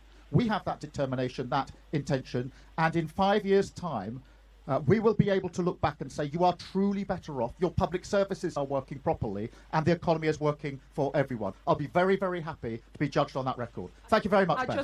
If you would indulge me, just one more thing. I'm only meant to have one. But So you definitely didn't answer the question then, yeah. this pillow has been handed out today. Is that what you put your head on when you go to sleep at night? No, but look, you can take that one, Beth. Now, for tonight, the last whatever it is, 3 sleeps to the election, you can sleep on that pillow. But it's true. Don't wake up to 5 more years of the Tories, because if you don't vote Labour, if you don't vote for change, change won't happen. So a very, very good pillow for us to have, I think, across the country. Thank you, Beth. I think we're going to BBC Ian. Yes, you just promised in your stump speech, Keir Starmer, a summer of change. Can you give us 3 tangible things that will change? Oh yeah, he did say let me be clear, yeah. In the first few weeks of a Labour government, if you're trying to convince unpersuaded voters. And secondly, can you also respond to what the Home Secretary was saying this morning, that if you are elected, you'll gerrymander the electoral system to stay in power? Well, I mean, it's a very important question in terms of the change that happens straight away. Because the first change, the most important change, which will happen straight away, is about how we do politics and returning politics to service. Because I think people are fed up to the back teeth with politics as a form of self-entitlement, self-advancement. You've seen it in the Gambling Commission. You've seen it in the Labour Party selection process. But you also saw it with Partygate, breaking the rules which were imposed on everybody else, the COVID contracts for mates. All of that comes to a... What about the seats for mates? What about cash for candidacy? What about people from think tanks that you like being parachuted into seats in Wales? What about the Israel lobbyists getting parachuted into seats? Is that not dirty politics? Is that politics in service, Keith? I don't think it is. An end if Labour form a government and we return politics to service. Then we get on with our first steps.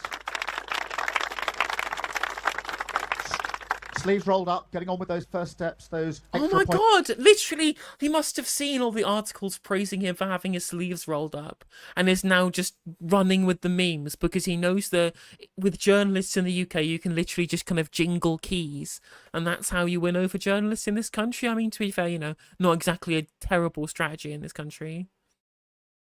Trying to decide whether to vote SNP to keep Labour out or to go the Scottish Greens. I would vote the SNP to keep out Labour. I have always advocated a tactical vote for the SNP in Scotland. Appointments in our NHS, those extra teachers that we need in our schools, the extra police officers that we need. We get on with that straight away, but the mindset changes and we bring the country together. As for the Home Secretary, I'm not taking any lectures from him about elections. Look at their record. 14 years of chaos, of division and failure that they have inflicted on the British public. Don't forget what they have done to our country. Thursday is the opportunity to turn the page on that, and if you want change, you have to vote for it. Thank you very much. Do you know what this reminds me of, chat? This reminds me of the Alan Partridge doing the voiceovers at the fair, at the country fair. And just to point out, chocolate oranges are available at Rawlinson's.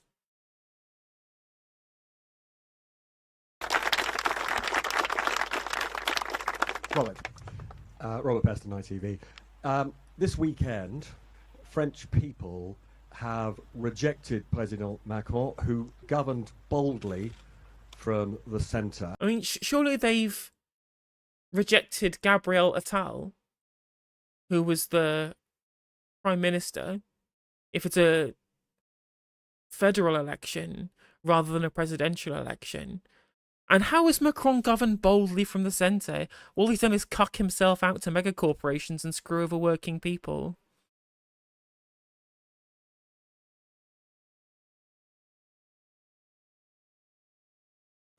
Millions of French people they've overwhelmingly voted for the hard right and the far left.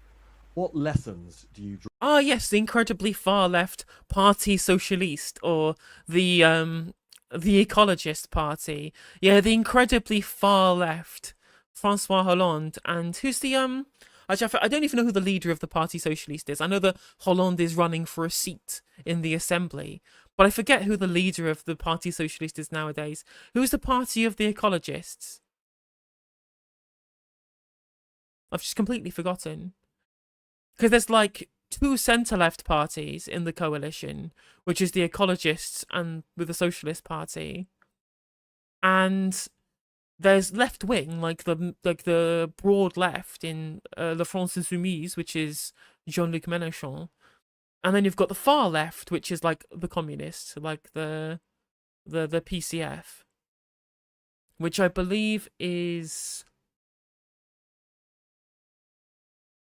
I forget who the I've already found out who the French communist leader is. I forget. Fabienne Roussel, that's the one, yeah. Fucking neoliberalism. Hey at No Justice MTG, hope you're good. Did you watch Novara interview with Matt Kennard? What did you think? I've not watched it yet, but I will definitely have a look. But yeah, like the only far left party in the Nouveau Front Populaire is the PCF. Because LFI aren't like a far left party. They're like a left wing party. They're a Democratic Socialist Party to be sure, but they're not like far left. They're not socialists. They're not communists or anarchists.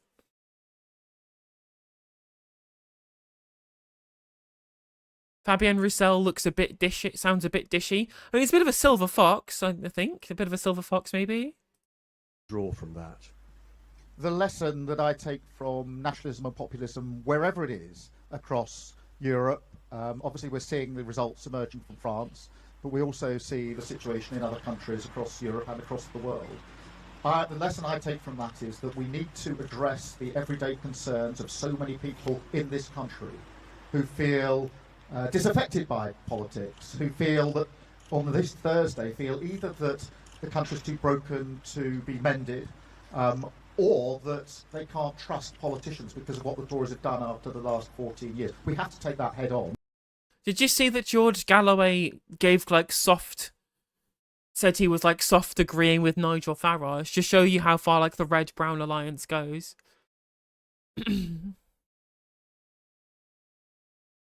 And we have to show on Thursday in the United Kingdom and across Europe and the world that only progressives have the answers to the challenges that are what they have done to our country,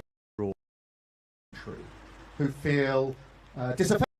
How do only progressives have the answers when you said you didn't want to govern for a liberal progressive utopia? Affected by politics, who feel that on this. I think George Galloway will win his seat, yeah.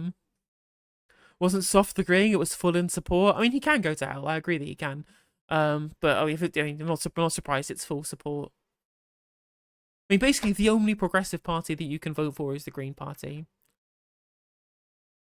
I have just changed my position to advocate for a tactical vote for the Lib Dems in like Tory Lib Dem marginals, but no tactical votes for Labour, and aggressively voting for Greens. My tactical voting I have broadly 2 tactical voting recommendations by party and 4 tactical voting recommendations by seat. So I think you should vote for the SNP tactically to beat Labour. You should vote for the Lib Dems tactically to beat the Tories if you can in either of those particular seats.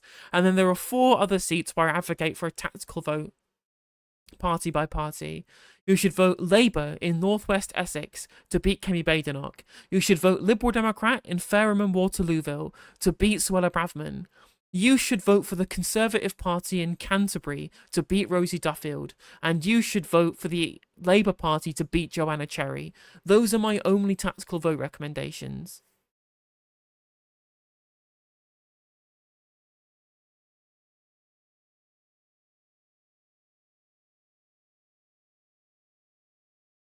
Your 80-year-old dad has just voted Green after voting Tory for the last 50 years. That's crazy, Ethan. I'm glad to hear it, though. Tory in Clacton? I mean, maybe Tory in Clacton. I would still vote Labour in Clacton, potentially, but I don't think it doesn't really matter. Actually, I think you probably should vote Green in Clacton, because Nigel Farage is definitely going to win, so your vote means nothing. Like, there's no tactical vote against Nigel Farage, because he's going to get, like, an outright majority in that seat, so you should just vote Green. You should just vote Green in Clacton, because your vote means nothing.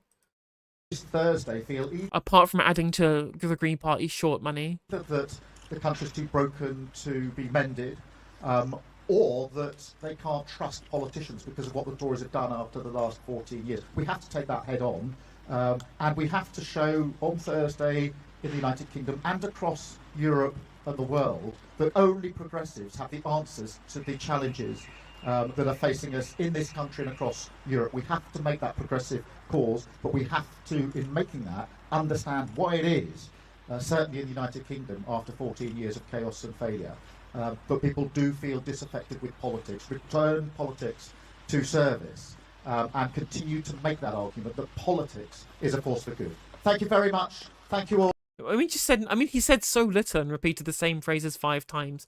We didn't get anything close to bingo there. Thanks, Keith. Appreciate it. Cheers. What a waste of my time. Thank you for the gifted membership. Appreciate you.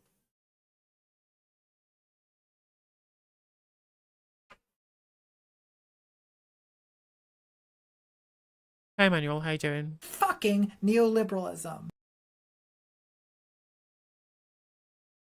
You only did Pebble Dash Semi. Wow, that was pretty close then for you.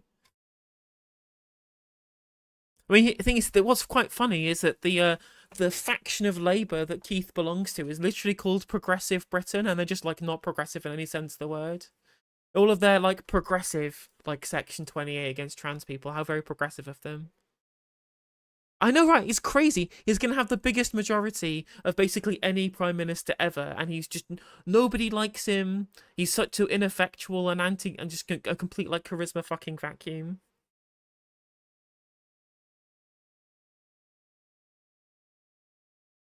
Hey, thank you for the other gift. Appreciate you.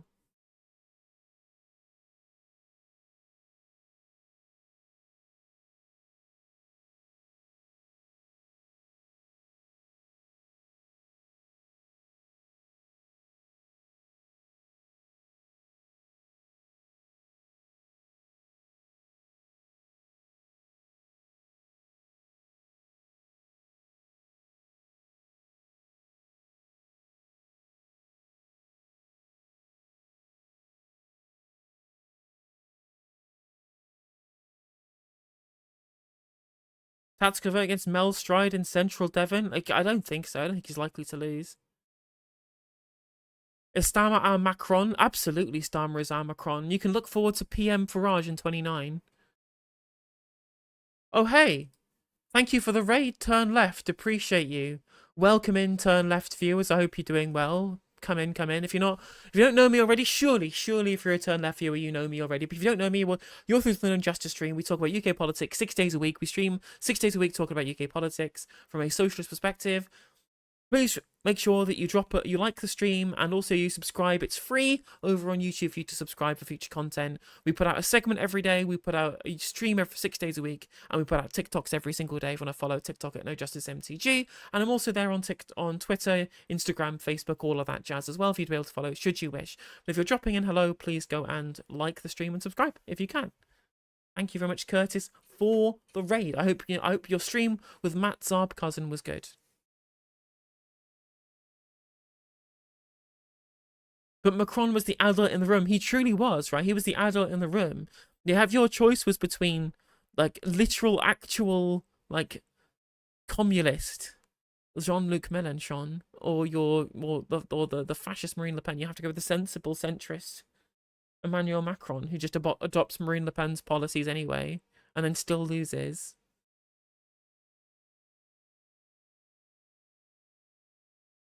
JB started calling himself one of the sensibles today. Did he call himself a sensible? Unironically, that's fucking crazy. You're right, Cemetery, how you doing? Good to see you.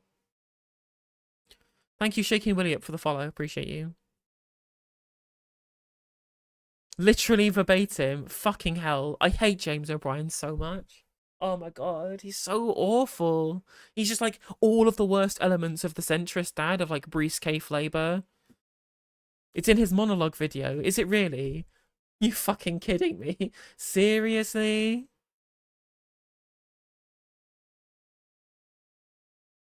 Do you think Starmer thinks himself a social democrat? I don't think he fucking knows what he is. I think he believes in fuck all. He just does whatever the Labour right tell him to do. Les enfants sensibles. My favourite Gojira album, Kale.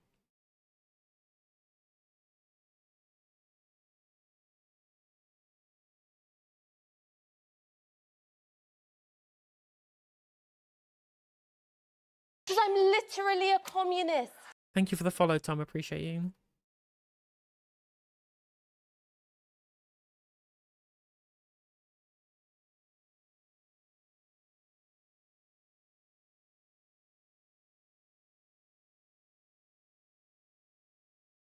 Let me find the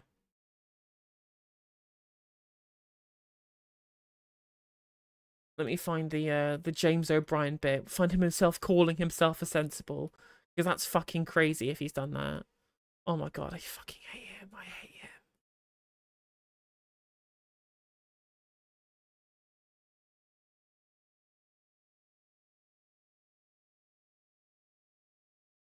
He was on Cross Question tonight.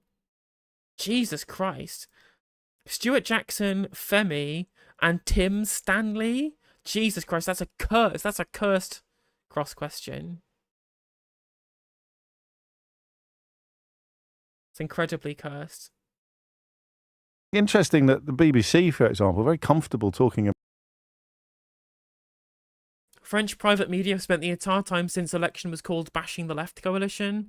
Vincent Bolloré had become like a French Murdoch. His outlets support both Macron and Le Pen. Yeah, I'm not surprised.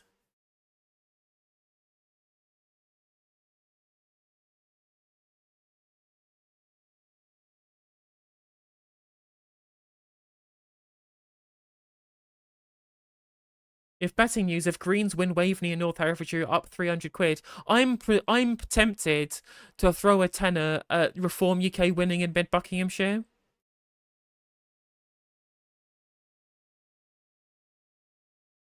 I mean, Femi is improving, but it doesn't make him not cringe. Like, his takes are cool, but he's still pretty cringe. Well, let me look at the transcript.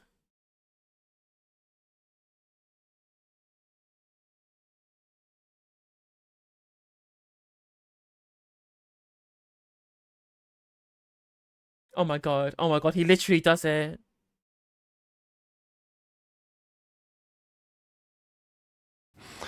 And this morning, I noticed something for the first time that's a little bit embarrassing. And what I noticed was that sometimes, I think if you use the word both as a descriptive and as an affectionate pejorative, so I'd probably put myself in this category, a group of the electorate that we might call the sensibles, right? So you are conscious of footballification. You, for example, would be perfectly capable of recognising the awfulness of a leader of your own party. You wouldn't have your scarf tied so tightly around your neck that you would be cheering a Boris Johnson or a Liz Truss or a Jeremy Corbyn if you were a Labour. Yeah, true. How dare you only ever cheer for somebody like Jeremy Corbyn when you could be cheering for a man who wants Section 28 for trans people, who's not advocating for safe and legal routes for migrants, who advocates for more austerity, for extra privatisation within the NHS. Yeah, how dare we want to criticise internally Keir Starmer?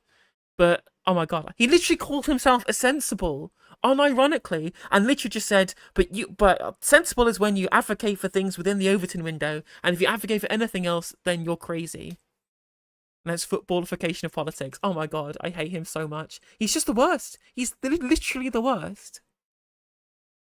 Labour supporter or a Rishi Sunak. You kind of recognise the realities beyond absolutely entrenched tribal loyalties. So we will call ourselves the sensibles, those of us who perhaps recognise that there's no point having a mind if you never change it.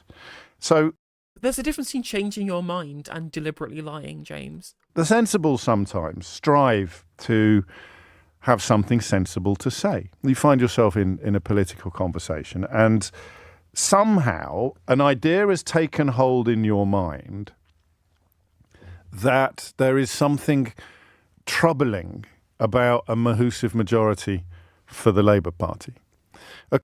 Right. What the hell is he talking about? Oh my god, he's literally so insufferable. Oh my god, chat. The brain damage is real.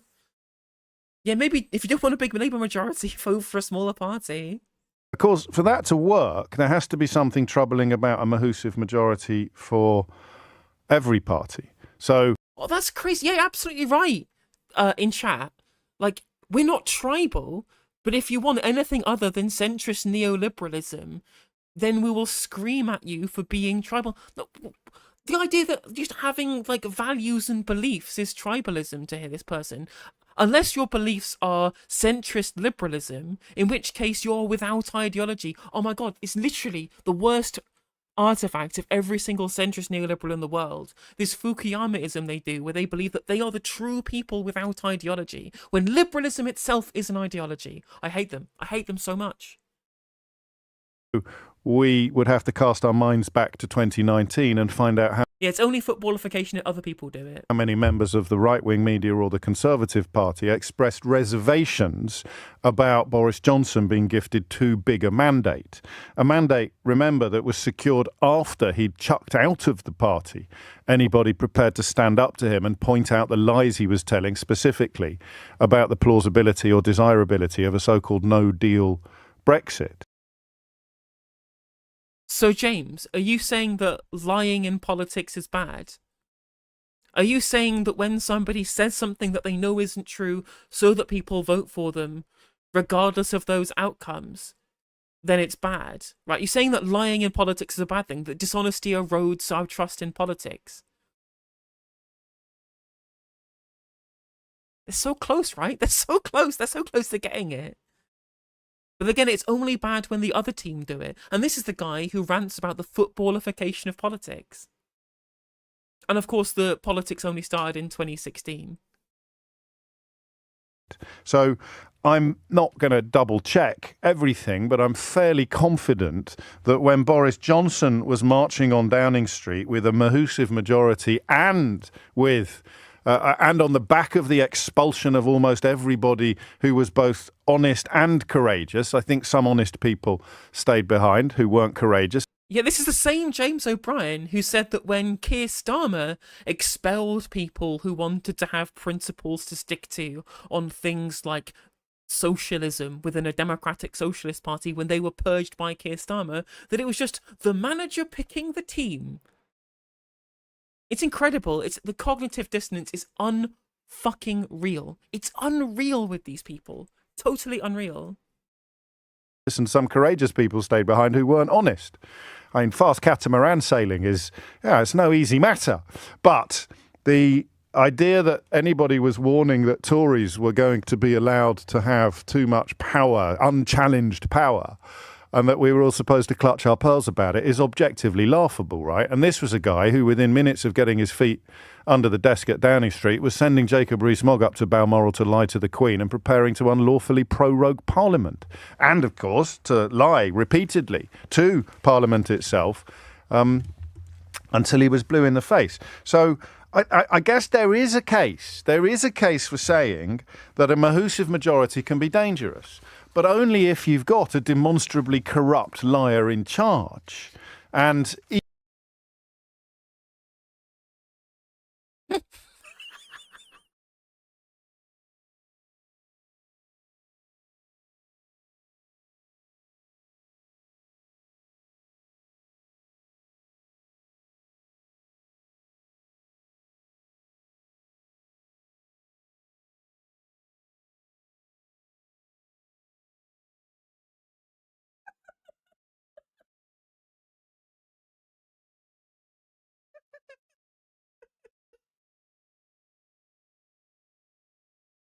I'm just gonna savor this one for a bit. Like, yeah. Big liar, but really kind of compulsive liars being in charge of the country with a giant mandate. That would be a bad thing, wouldn't it, James? Wouldn't it? Wouldn't it be terribly bad if that was the case?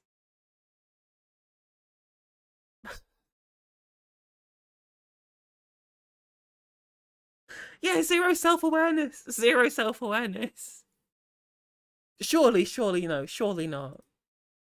even the Tory party, in its last gasp of reasonableness, or sensibleness, if you prefer, Even in its last gasp of sensibleness, the Tory party got rid of Boris Johnson ultimately for being a liar. People often forget which lie it was that proved to be the straw that broke the camel's back.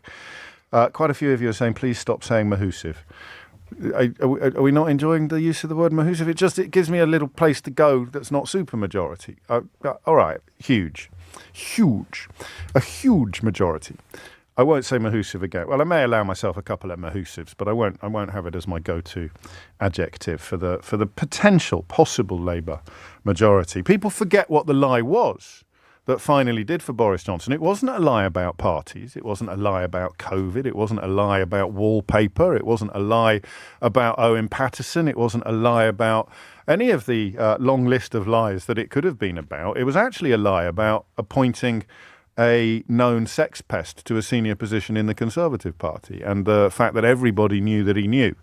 So when he stood up in public and said, I had no idea, folks, that Pincher by name and Pincher by nature, I had no idea at all when I made that joke that he was widely considered to be a danger to young men in social situations. And everybody knew he was lying. And that was oddly the point that prompted Rishi Sunak and Sajid Javid, for it was they. It's not that long ago. It's amazing how soon we forget to break ranks and resign, prompting Boris Johnson, of course, to move heaven and earth to try and cling on to power. But even with a huge stroke Mahusiv majority, he couldn't do it. So there came a point where the resignation of pretty much every minister in Conservative clothes, although, was it James Cleverly or Nadeem Zahawi who wrote an article for The Telegraph saying we should go. That was when Truss was on her way back. That was I get so confused. But one of them wrote an article backing Johnson about 20 minutes before Johnson said, "I won't be running. I won't be getting involved in this business." But that would be probably when Sunak got the nod. James, the Thatcherites chased him out in his party because he embarked on too much public spending. I think they stopped him from running for leader the second time because of that. But they kicked him out the first time because they dropped in the polls. That's literally it. There's one thing the Tories will put above ideology. It's access to power. After Truss had, tanked the country. So I digress slightly. A massive majority can actually be undone if the Prime Minister who has secured that majority turns out to be unbearably dishonest. So even a Conservative Party whose success since 2016 has been built on lies and nonsense, still is, by the way. Rishi Sunak today claiming that Vladimir Putin wants Labour to win, completely ignoring the fact that David Cameron was hoaxed recently into believing that he was talking to senior Ukrainians and said on tape that the Labour position on Ukraine will be no different from the Conservative position. The support for Ukraine from a Labour government will be identical to the support for a Conservative government.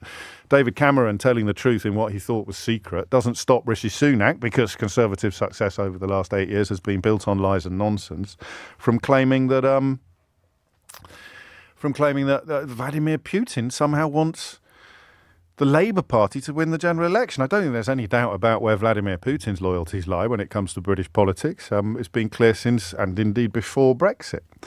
So I am supposed to be worried about a massive majority for the Labour Party. And because I am a sensible, I have allowed this to seep into my thinking. Sometimes a form of political osmosis takes place, even for those of us that pride ourselves on being, or like to pride ourselves on being evidence-based or being, fact-driven rather than feeling-driven. Sometimes You got mad about Brexit whilst ignoring the fact the country was crumbling around us from 2010 to 2015, James. You don't get to talk to anybody else about the idea of facts over feelings. I think the chatter gets so loud, or the consensus becomes so clear that you almost get infected by it. So I have found myself, when I was touring the book, I was asked a few times about this, and I found myself nodding, stroking my beard. That's the phrase I want. Not literally. Actually, I probably did it literally. Stroking my beard and trying to say something sensible. They're very important to say. I'd like to say something sensible. And if you're searching for something sensible to say, you say, well, I do worry about the lack of accountability that would be contingent upon a massive Labour majority. What about the lack of transparency and accountability on the current Labour Party setup? The current Labour Party hierarchy, in which Starmer can be completely unchallenged and the membership and the trade unions have had all of their power stripped away. That should already be concerning for you, let alone this guy having 400 odd MPs. Not that that would matter anyway. As long as you have a majority, you can pass legislation, unless you have a gigantic split in the party, and that was a unique artefact of Brexit. And I said it for 2 or 3 months of the book tour, and then I got asked it again, and I paused. And I found myself thinking, well, hang on a minute. You haven't actually thought this through. You're just repeating what you think is sensible because it sounds so sensible. Why should I be worried about a Labour Party having a majority even bigger than Boris Johnson's? I don't think, for all his faults, nobody thinks that Keir Starmer is a proven, morally corrupt serial liar. He might... That's all he's done! That's literally all he's done for the last 4 years, James. That's all he's done is lie. 10 pledges gone. Increasing tax on high earners, getting rid of tuition fees, public ownership of energy, rail, mail and water, ensuring that there aren't expulsions of people for factional reasons, not imposing candidates from the NEC, freedom of movement as we leave the European Union, only giving support for military action if there's a vote in Parliament, getting rid of tuition fees, saying that Jeremy Corbyn was a friend as well as a colleague, and then just saying that you never said it for no reason, even though it's completely inconsequential. He lied about Diane Abbott's suspension from the whip, saying that it was out of his hands when it was literally in his hands the whole time and the actual investigation had ended in 2023. The man does nothing but lie. Peter Oborne has a website, political-lies.co.uk, which has loads of Keir Starmer lies just listed for you to be able to see. He is a proven serial liar, James. What are you doing? What are you saying? What world does this man live in? Is there another Keir Starmer that we haven't met? I mean, clearly, there are 2 Keir Starmers. The one that existed in 2020 and the one that exists now. I'm losing my mind, chat. I'm having a little mini meltdown for you. This is definitely going to be a segment, though, you better believe. Flip-flop a bit, and you could accuse him of breaking promises made in pursuit of the Labour leadership that he is not intending to keep once he's secured it. But that's politics. What? Saying something, making a promise that you have no intention to keep. Fucking neoliberalism. Is explicitly a lie, James. Oh, that's just politics. Oh, when he does it to the left, it's just politics. When the red team do it, it's just politics. When he does explicitly, easily proven and compulsive lies, deliberately for political reasons to hoodwink people into gaining votes to then purge them from the party, right? That's just politics when the red team do it. Yeah, that's called lying. And yet when Boris Johnson does it, then it's the worst thing possible and he is an absolute kind of damning indictment on the failure of democracy. And this is the same guy who gets mad about footballification in politics, and literally his only political belief is red team good.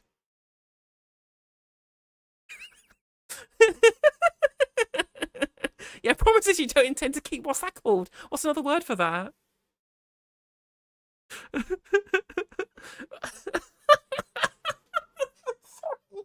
Honestly, you literally could not make this up. You couldn't make this up. This is, quote unquote, the sensibles distilled into its purest form. This is the briefcase class distilled into their very purest form. This is centrism. This is the Starmerite play. You literally, it's over, right? We're cancelling the stream. We're shutting down. I don't need to critique these people anymore because I can just direct people back to this very specific segment and go, this is why you people are politically incurious dullards who nobody should listen to ever. And this is exactly why. Just laid out in front of you. He's done all the hard work for me.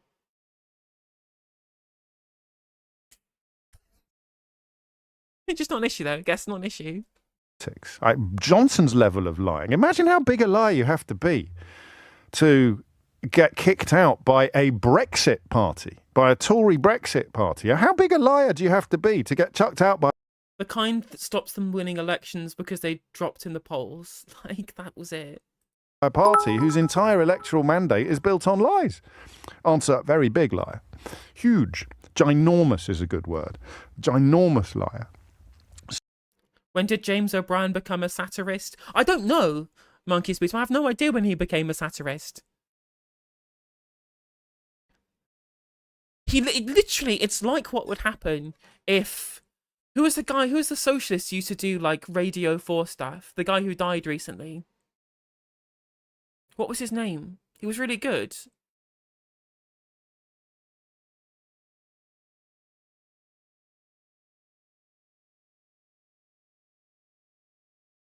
But it's literally, it's like the political satire that I would do of, like, an idiotic centrist boob. Like, this is the archetypal centrist goober in, like, what I would satirize them as, but in, like, a real person.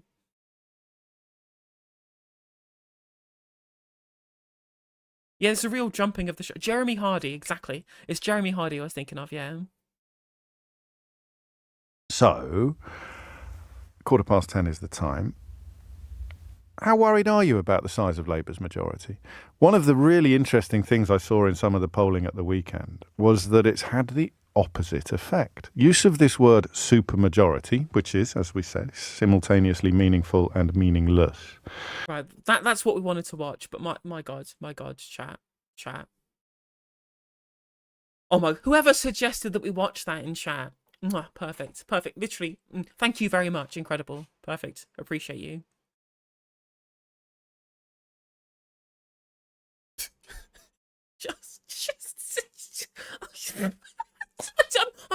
I can't get over it. I can't get over what we've just watched. I can't get over it. I literally can't get over it. That is a disgrace.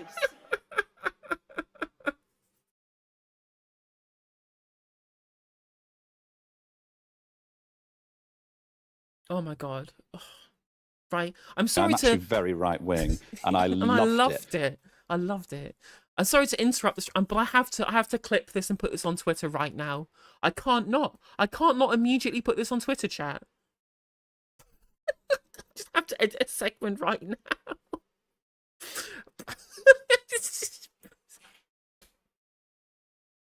Yeah. Like, I don't have Twitter Premium though, so I'm gonna have to edit it down to 2 minutes and 20 seconds.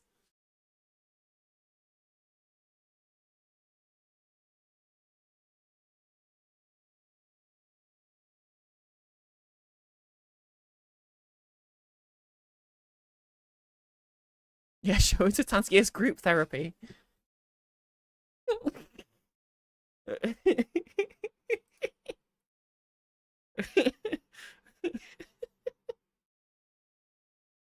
Oh my God. Just speed it up to make the editing a bit quicker. I noticed something for the first time that's a little bit embarrassing. And what I noticed was that sometimes, I think, if you use the word both as a descriptive and as an affectionate pejorative, so I'd probably put myself in this category. The group of the elective, so I'd probably put myself in. So I'd probably put myself in this category. The group of.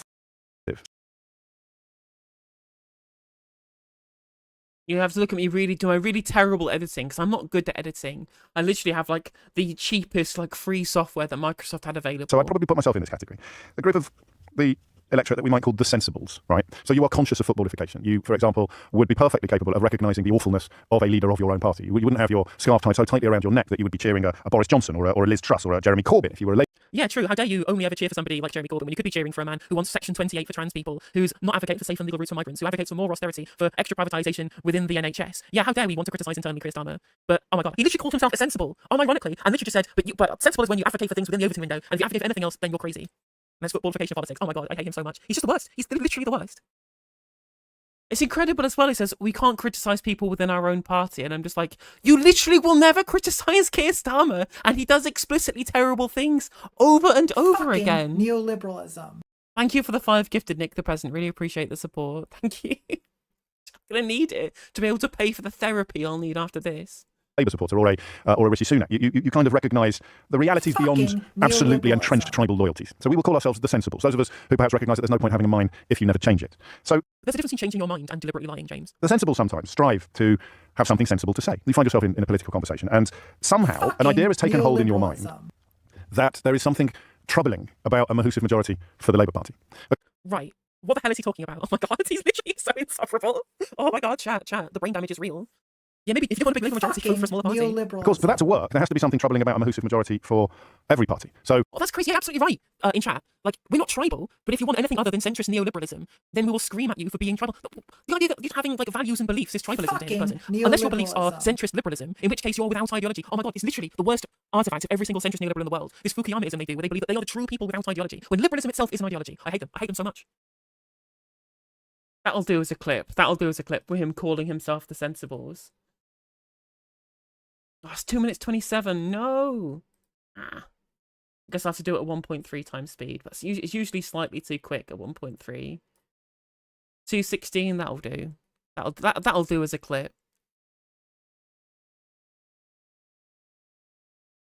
Honestly. Because actually, it gets worse as it goes on. But I'll have to edit like a whole segment afterwards as well. What's O'Brien going to do when he can't outrage farm off of the Conservative Party? I've got no idea. I have no idea what he'll do. He's not going to be able to criticise Sir Keith, will he? Doesn't have to be great editing just as long as it gets the point across. I mean, that's basically how I edit my usual segments, right? I don't get like no views, but...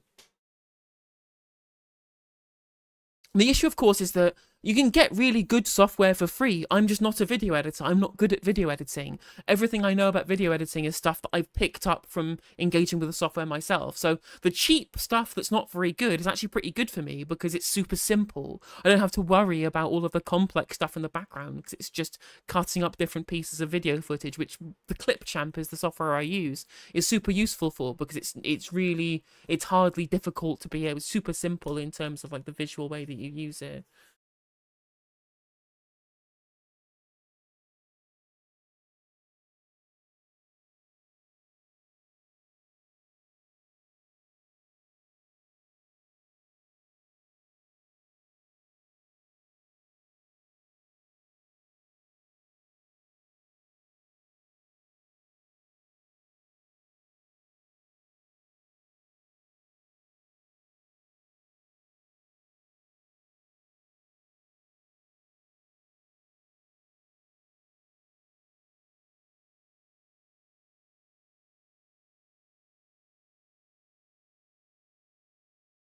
I did have somebody message me on Patreon asking to do video editing for me, and I just completely forgot. I just completely forgot that somebody had messaged me saying they were happy to do video editing for free for me, and I never responded because I never respond to messages on Patreon because I'm really lazy as the content creator. But I mean, what I always say is that if people want to edit my content and upload it themselves on like YouTube or whatever, I will always keep my content intellectual property free. If you want to take my content, upload it yourself, make some money out of it, Hassan, like daily dose of Hassan Abi style, you're very welcome to do so. It's absolutely fine.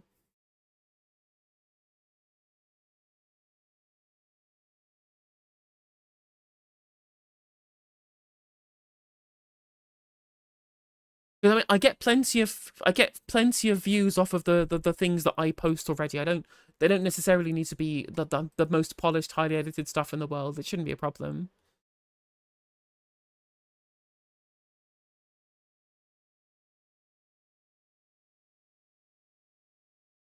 A group of the electorate that we might call the sensibles, right? I don't fucking believe it. I don't believe it. Exactly, yeah. If there were big video essays, I would want to do something useful. But if it's just stream clips, who fucking cares, right? Anyway, Jesus. Right, let's watch this Metro hustings with Zach Polanski and Wes Streeting, shall we? To the first ever Metro election hustings in 2024. We have been sent in lots and lots of questions from Metro readers over the past few days via social media comments and email, and we are about to put them to candidates from the 6 main parties who are gunning for Westminster on July the 4th.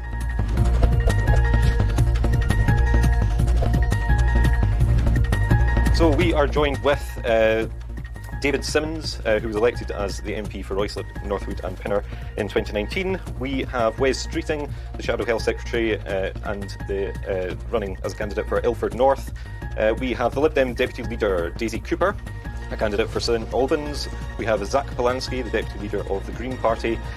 We have Alex Wilson, who is currently a member of the London Assembly, is running also for Ilford North.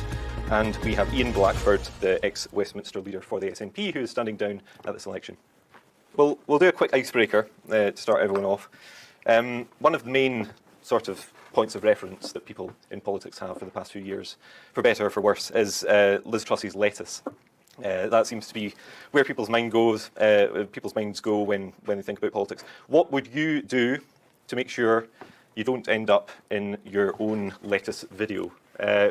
So we're gonna lay out the ground rules first of all. I'll give you a question. We'll give you 60 seconds to answer it. There could be follow-up questions. There'll be chances to respond if people accuse you of anything. So that's fine. We'll start this time with Zach of the Greens, and then we'll just work our way along there, and then work our way along here. So that's okay. So Zach, yes. Tell me, what would you do to make sure that you don't end up as the next lettuce? Of all the questions in the entire campaign, this is getting to the political root of where we are right now. The way I would make sure that I don't end up as that, I think it's about being credible. It's about making sure that you're engaging with the electorate, that you're also, I feel like I'm giving a serious answer to a silly question, but I don't think there is a silly answer other than make sure that you stay refrigerated, make sure you stay cool on a hot day like this, and just keep going and make sure you get more Green MPs. Fantastic. Thank you very much. And Alex? What a question. Again, try not to, you have to give a bit of a serious answer to it, in that, as you said, being credible and being honest and being open about what you believe in, what you stand for, being true to your values, and thinking round corners, and that's markets crashed, interest rates skyrocketed, and we're living with the consequences of that today for so many millions of people, so many millions that face higher mortgage rates, and the fact that people yet are still to renegotiate. So the problem here, the long term. But you know, when it comes to thinking strategically on these issues, if I may, there is one issue out of this, that we have a broken mortgage market. I think I just accidentally moved the cursor of the video along because these controls are very strange here, so I'm not sure what's going on. We'll just continue where we've started from. Countries in Europe and indeed in North America have a situation that when you take out a mortgage, that is for a lifetime, that you're not exposed to financial risk. So Liz Truss exposed so many millions of people to financial risk, but we actually need to make sure that we protect people, and nobody has sought to put in place the policies to make that happen. I gave it 56 seconds, Ian. That was very impressive. Not bad. Well done. Short for me. Good done. David, if you want to take over. A lot in politics is about timing. I think one of Liz Truss's big challenges was that interest rates were rising across the world in response to what happened in the US. Stock markets were beginning to fall, and she chose to embark upon a very brave, quite well thought out, but badly timed policy initiative that was about getting the economy growing. And I think what we need to learn from that is that if we look back to people who did that really successfully, like Margaret Thatcher, they spent years. There's a sorry lack of women in engineering, also particularly acute in the UK. There's a really great video by Unlearning Economics about why there's disparity between certain levels of STEM employment amongst men and women. It's a really great video. It's called Jordan Peterson is Wrong About the Gender Pay Gap or Gender Discrimination. Really worth watching, super tiny. I mean, it's worth watching every video by Unlearning Economics because he's really good. Actually, I'm sorry to bother you. I just have to cut out another piece of this James O'Brien thing for Twitter. I'm sorry to pause the thing that we were watching to do more video editing live on stream, but people are already retweeting the bit that I posted. So I have to post the bit where he says that Keir Starmer, where he talks about like the lies, whatever it was. I forget.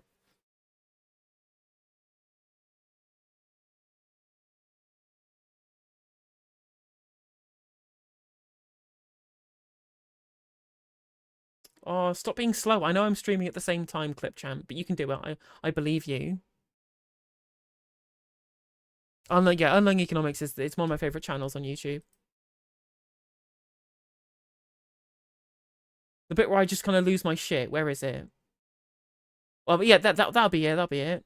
The desk at Downing Street was sending Jacob Rees-Mogg up to Balmoral to lie to the Queen and preparing to unlawfully prorogue Parliament. And, of course, to lie repeatedly to Parliament itself. Until he was blue in the face. So I guess there is a case. There is a case for saying that a Mahusive majority can be dangerous, but only if you've got a demonstrably corrupt liar in charge. And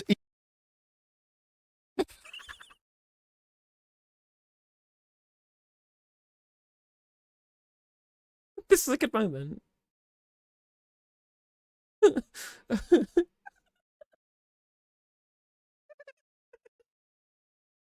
I'm just gonna save this one for a bit. Like, yeah.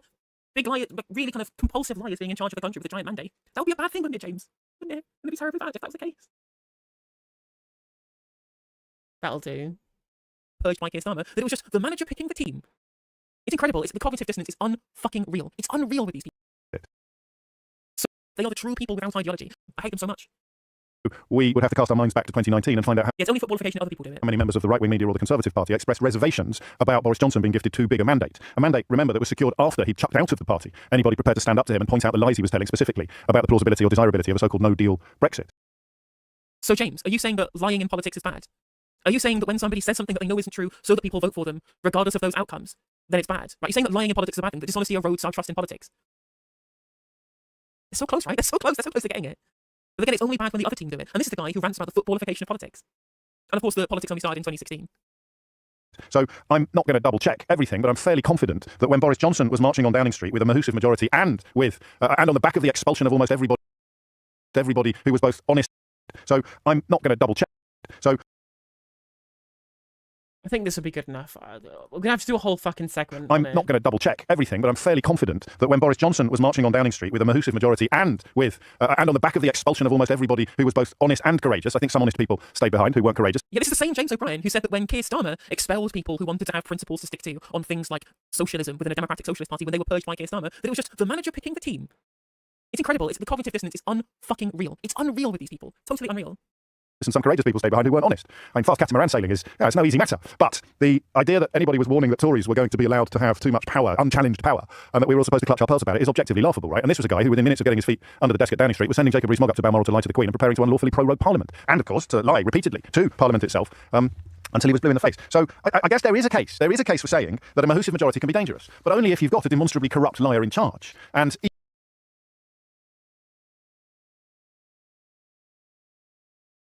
There you go. That'll do. We'll go back to we'll put this at 1.3 as well. And it's not too short for Twitter. Excellent. Done. Right, I can now export this again. Sorry, again, just doing the ad hoc editing live on stream chat. Again, I do apologize for the break in the proceedings.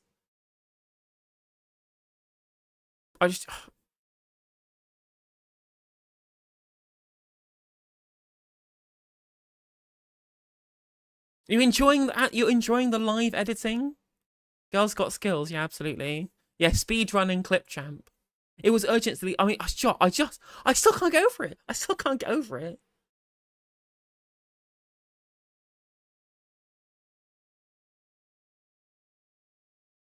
Right, let's go back. Wait till this is exported, and then we can continue watching this video, whilst my computer probably won't be able to cope with exporting a video, watching a video, and running my streaming software all at the same time. So I'm going to wait for it to export and then download, and then we'll all be good. I'm so glad people in chat. I'm so glad people are having fun here. Remember, if you're enjoying the content, you can subscribe on Twitch for $4.99 or for free with Twitch Prime by linking your Amazon Prime account to your Twitch account. It gets you a single free subscription every month, courtesy of Jeff Bezos. I still get the money for it, but it costs nothing for you to be able to do that. For all of the benefits of subscription, well worth doing. On top of that, you can become a member on YouTube for 99p, or you can gift memberships to your fellow YouTube viewers at 99p each, which is deeper than a can of Red Stripe each, which gets them access to my emotes in YouTube and Twitch, in YouTube chat and YouTube comments. And you can also super chat. I read out all super chat messages on stream, regardless of value, as long as they're not rude. And if you want text to speech, it is enabled now on Twitch. It wasn't enabled earlier. I'm sorry, Monkey Spootum, who donated bits earlier and didn't get text to speech. It's enabled now, and you can get text to speech for 100 bits or more over on Twitch. If for some reason the message doesn't get read out, I will still read out all bits messages on Twitch at the very least.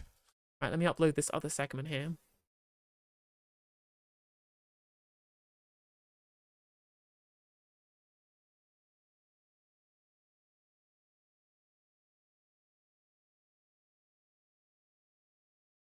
Jeff Asbestos, yeah. Recent years, laying the groundwork, figuring out what was necessary in the markets, in the business world, to make sure that that growth agenda was delivered, and that's what we need to do in the next Parliament. Great. Incidentally, David, do you know why no one from the government was able to come along today? I'm here from the governing party, and it's a pleasure to be here. We are a team. Okay. Great. Wes, when you go. Don't crash the economy, I think, is the fundamental answer as to how not to end up being caricatured as a lettuce. But I think David has just helpfully spelled out the risk of another 5 years of Conservative government. They think Liz Truss was just bad luck, bad timing, rather than bad judgment. And that's why they're about to do it all over again if they get an unprecedented fifth term. Their manifesto contains tens of billions of pounds of unfunded commitments. This is Liz Truss on steroids. And frankly, they haven't had enough scrutiny at this election because people have written off the Conservatives, so they can appear on the BBC and other broadcasters and they get asked about the politics of the day rather than their plans for the future. This is an enormous risk. There are millions of votes yet to be cast in this election, and you only get change if you vote for it. And I think David has just confirmed that the nightmare on Downing Street. God, how many times are we going to hear you don't get change if you vote for it over the next 3 days? Labour clearly very scared of this idea that people think it's a done deal so they won't go out and vote. Of Rishi Sunak walking back in will be Liz Truss on steroids, and that's too big a risk for families across the country. And Stacey Cooper, finally. Well, Liz Truss blew a hole in the public finances. She sent mortgages and rents spiralling and leaving everybody and the next generation to pay the price. If I'm going to be a little bit cheeky about lettuces, what I would say is hopefully politicians will have a lettuce moment. But if we want to have more lettuces in this country that are homegrown, we should invest £1 billion into our farmers and make sure they can grow local lettuces and give free school meals to children so they can eat them at lunch. That is the Ed Davey stunt we're crying out for. Ed Davey in a field of lettuces that look like Liz Truss talking about childhood hunger. We can make it happen. Maybe he can run through a field of lettuces, Theresa May style, because they both have very similar politics. Would be funny if their majority was hobbled because people didn't go to vote. I mean, it would be at this point, yeah. There's still a week of the campaign left. Yeah, that can definitely happen. Right, okay. Let's move on to our first proper question of the day. This one came in from Joe. It's on healthcare, quite specific healthcare, but feel free to wax lyrical about all the different plans that your party has on this. But the specific question that Joe had that he sent in: everyone in Scotland, Wales, and Northern Ireland get free prescriptions. In England, we don't. Why? I'll start with, since we've got the Shadow Health Secretary here, Wes Streeting. Could you start us off, please? Yeah, simply, we've got devolution in this country and devolved governments are able to make different decisions, and that's something Labour's proud of as a legacy. You won't find that in our manifesto at this election because in our manifesto we're only making promises that we are 100% sure we could keep and that the country can afford, and the priorities we've chosen. Well, why can Wales, Scotland and Northern Ireland afford it, but England can't afford it? It's interesting that, isn't it, Wesley? It's hardly a lot of money to do as well. It's really not that much money to be able to have free prescriptions. Shut up, Wesley. People having fun with the emotes, clearly, or the sound alerts. In the NHS at this election are 40,000 more appointments every week to cut waiting lists, doubling the number of scanners so we diagnose earlier and treat faster. As a cancer survivor, I know how important that is. Thirdly, to make sure that we deliver mental health support in every primary and secondary school in the country, as well as walk-in mental health hubs in every community, and 8,500 more mental health workers so we can cut waiting lists for more than 1 million people waiting for mental health treatment. We've committed to 700,000 more NHS dentistry appointments as the first step to rebuilding NHS dentistry while we do the fundamental contract reform that's needed. And we're committed to training up thousands more GPs and cutting through the red tape so we bring back the family doctor. That's great. Thank you very much. Labour brought in the free prescriptions in Wales. Why wouldn't Labour bring in free prescriptions in England as well, just to bring it into line? At this stage, it's a question about priorities and choices, and I make no bones about the fact there are lots of good ideas that were put to us for our manifesto that are not in the manifesto because for two reasons. Firstly, money is tight in the country, reference back to Liz Truss. Okay, so tax the rich. You're making a political choice. You're making a political choice to not tax the rich rather than getting free prescriptions for people. Like, you could do that. You could do that by taxing the rich, but you're making a political choice not to. I think Wes Streeting's become a little less robotic over time, but he's still very much somebody who I very much dislike for his policies rather than his demeanour. My earlier answer. And secondly, if there's one thing that's in even shorter supply in our politics at the moment than money, it's trust. And so every single policy in our manifesto is a promise that we can keep and the country can afford. Of course, we would like to go further. I hope we'll be able to go further if we get the economy growing. But we've been so careful to make sure that every single policy in our manifesto is a promise that we can keep and a promise that you can afford. And that has meant making some choices. Daisy Cooper, free prescriptions. And again, it is also a choice to not tax the rich to not do these things, Wesley. But you won't admit that's a choice. The Liberal Democrats have a long-standing commitment to extend free prescriptions to everybody with a long-term mental health condition. And I think we've committed to reviewing the prescription charges. So not to scrap them, but to review them, certainly, because the prescription charges are horribly out of date. The last time it was reviewed was years and years and years ago. So we would conduct that review. But one of the major problems facing people right now is they can't even get to see a GP or a dentist to even get a prescription. One of the reasons why Liberal Democrats are so focused on our pledges to boost GP numbers by 8,000, to guarantee an appointment within 7 days or 24 hours if it's urgent, is because we know that if somebody can access the care they need as soon as they need it, it's better for health outcomes and it's better for the taxpayer. And at the moment, because people can't see a GP, they can't see a dentist, they can't see a mental health practitioner, there isn't any social care, they all end up in hospital, in the back of an ambulance, in A&E, suffering from the indignity of corridor care. The way to tackle that crisis in the middle of our NHS is to invest upstream in our GPs, in our dentists, with mental health hubs in every community, mental health practitioners in every school, and free personal care. That big investment upstream in our community care would really help to solve people's problems, to give them healthcare when they need it, and to save taxpayers money. Thank you very much, Daisy. Zach, on to you. Yes, the problem's much wider than this, though. And Wes said this is about choices, and he's correct. But let's look at the choices that both the Conservative Party and, let's face it, the future Labour government, the Conservatives are toast, that they're going to make on the National Health Service. We need to make sure that our National Health Service stays nationalised. And it's already started to be privatised over the last few years. And the words that we hear from Wes show that he is going to open the doors to more privatisation. There's a conspiracy of silence between the two big old parties on this. They talk about what a crisis there is in the National Health Service, and they're right about that, but they think moving small pots of money around is going to be the answer here. The Green Party are a party that are going to be honest to say we need about £50 billion for our National Health Service, a huge amount of money. The question is, how do you pay for it? Well, you look to multimillionaires and billionaires. Just a 1% tax on people with assets of over £10 million or more, or a 2% tax on people of £1 billion or more, is bringing some of that money in, along with other tax reform. Ultimately, our National Health Service needs to be defended, and the Green Party are a party with Green MPs who will every single day protect our National Health Service. Great, thank you. And excellent and based. It's very, very true. Exactly. You know, Wes Streeting explicitly talks about political choices, and Labour have made the political choice to have the private sector do more of it because they won't tax the rich to fund extra NHS capacity, whereas Greens have taken the political choice to tax the rich so that we can keep it without private involvement and also add that extra capacity. It's your choice, Britain, if you want to make those choices. Wes admitted it's a political choice, and so has Zach. Which one do you want to choose?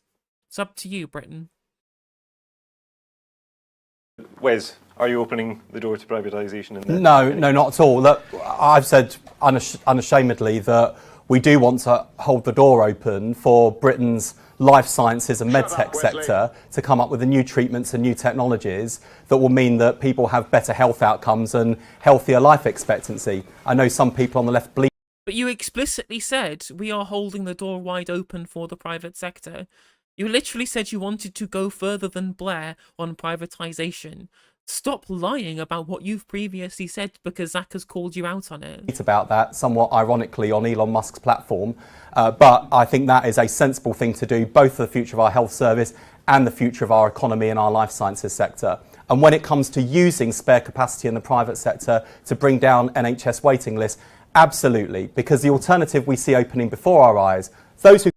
But there's no alternative, because that's not an alternative in itself. Using the private sector is not an alternative because there is no spare capacity in the private sector to bring down those waiting lists. There isn't the facilities because they're either owned by the NHS or already used by the NHS as a subcontract for the private sector because it's something profitable the private sector has invested in already. And in terms of the staffing, the vast majority of the staff are already NHS contracted and doing private sector overtime if they have the availability to do so. There's no spare private sector capacity, Wes.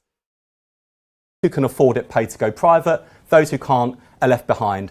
And my left-wing principles are about making sure that everyone, whatever their background, has fast access to healthcare. So we will use that spare capacity and give it to people on NHS terms, free at the point of use, while we rebuild the capacity, the staff, the equipment, the technology that the NHS needs to make sure that it is always there for all of us when we need it. That is both the principled thing to do and the pragmatic thing to do. Great, thanks. Moving on to Alex, free prescriptions in England. Sure, thank you. Well, on the initial question of free prescriptions, I think it's a lot easier for the devolved administrations in Scotland, Wales and Northern Ireland to do certain things like that when they effectively have a greater degree of spending per head of population, largely funded by the English taxpayer, but we'll brush over that. On the wider question of yes, it's because their public services cost more because of their different population demographics, their different spread of people. Like the fact that Wales and Scotland are more rural and more spread out means public spending has to be higher. That's literally how the Barnett formula works. NHS capacity and reform and delivery. Yeah, I think I'm in danger of agreeing with Wes here, and he probably doesn't want me to, but because that probably doesn't help him. But I think what does matter is outcomes, not processes. And what matters, if you're waiting for an operation or you need an appointment or you need treatment of any kind, it matters that you get that treatment as quickly as you possibly can. And that is why it is important to embrace the use of the independent sector where relevant, where appropriate, whilst always remaining free at the point of delivery for independent. Yeah, exactly. Reform UK and West Streeting agreeing with each other. How's that going, Labour voters? You enjoying your Shadow Health Secretary out there offering the exact same policy as Reform UK? It's good, isn't it? Feels good. Individual patients and the care that they receive. So we, in Reform, we would embrace the independent sector, use that as a way of that capacity to help tackle the backlog, to get the waiting list down, but also in boosting recruitment and retention of existing NHS staff, we would look to have zero-rated basic rate of income tax for all frontline health and social care workers for 3 years to help people stay in the NHS and, again, help tackle that backlog, get things back on track, and then see where we go after that. Great. Thank you very much. Now, obviously, Ian, a different question to you, because free prescriptions are a reality in Scotland. Why not introduce charges to prescriptions since the NHS is struggling so much? Yeah, I mean, I can remember the debate that we had prior to bringing in free prescriptions in Scotland, and the evidence was that there were too many working people who were having to make very difficult choices as to whether or not they could afford their medication. That was the simple reason to do this, to make sure that people could get the medication that they needed. And I would have thought that today in England, in the midst of a cost of living crisis, it's even more important that people have got access to medication when they need it. But there's an issue here about principles and about values, because it's not just about prescription charges. Rosie mentioned free personal care. Well, guess what? We have that in Scotland. I'm still called Daisy. Sorry, Daisy, my apologies. We have free personal care in Scotland. We also don't have tuition fees, because we think it's important that people should have the ability to receive further and higher education without financial impediment. We've taken the choices at the higher rate to increase tax so that we've got additional resources to invest in our public services. We generate an additional £1.5 billion. But if I may say so, the one thing that's really been missing from this election campaign is how we deliver economic growth. Because all of us on this platform, I would suspect, want to see higher investment in our public services. But the question is how. And what we really need to consider is how we've actually failed to deliver sustainable economic growth right since the financial crisis in the United Kingdom, and the sharp disparity in performance. Let me give you one statistic I just looked up this morning. The Dow Jones Industrial Index in the US has risen by... What's frustrating here is just literally just say, well, we erase taxes and we increase public service provision. Other parties could have done this and we haven't done. Other parties could do this and they haven't done it, whereas we have, and we show you what you get for that with all of the extra things we have free at the point of use. And again, but the problem is that there's all about principle. And whilst West Streeting is out here saying, well, it's going to remain free at the point of delivery, and I'm like, but you're also going to be spending more money, and people are going to be making money off of illness, and it's also going to be more expensive because on top of the actual cost of the healthcare, you're also paying for all of the private profiteers, dividend payments and profits, and the CEO pay, and all of the directors, etc., which is less efficient than just having it done provided by the state at cost. By 336% since the financial crash. The FTSE 100 is 113% over that same period. In a way, that's a reflection on that lack of ability to generate economic growth. And that's where the challenge and the opportunity is. And maybe we'll explore that a bit later. All right. Thank you. And on to you, David Simmons, finally. Thank you. I think voters are very worried about this issue. They look at Wales, they hear Starmer say this is the model for how the Labour Party would run the NHS in England. And they notice that in a nation of 3 million people, there are more people on long-term waiting lists, including my sister, than there are in the whole of England, despite the fact that Wales has £1.20 to spend for every £1 the NHS has available in England. So ultimately, this is about choices. If you choose, as Labour in Wales have done, to let your health boards languish in special measures for years, if you're wasting money on bureaucracy, that is not the case in England, then you will have a worse performing service. And I worked in the NHS and for the last Labour government. I agree with Wes's point. It was a good thing that the Labour government introduced private services into the NHS to improve patient access and to reduce. But it didn't do that. It didn't improve patient access. Here you go. If anybody wanted any clarity over the idea that the Labour Party are right-wing at the moment, that people who are disagreeing with Wes Streeting are the Green Party and the SNP, and the people agreeing with Wes Streeting are Reform UK and the Conservative Party.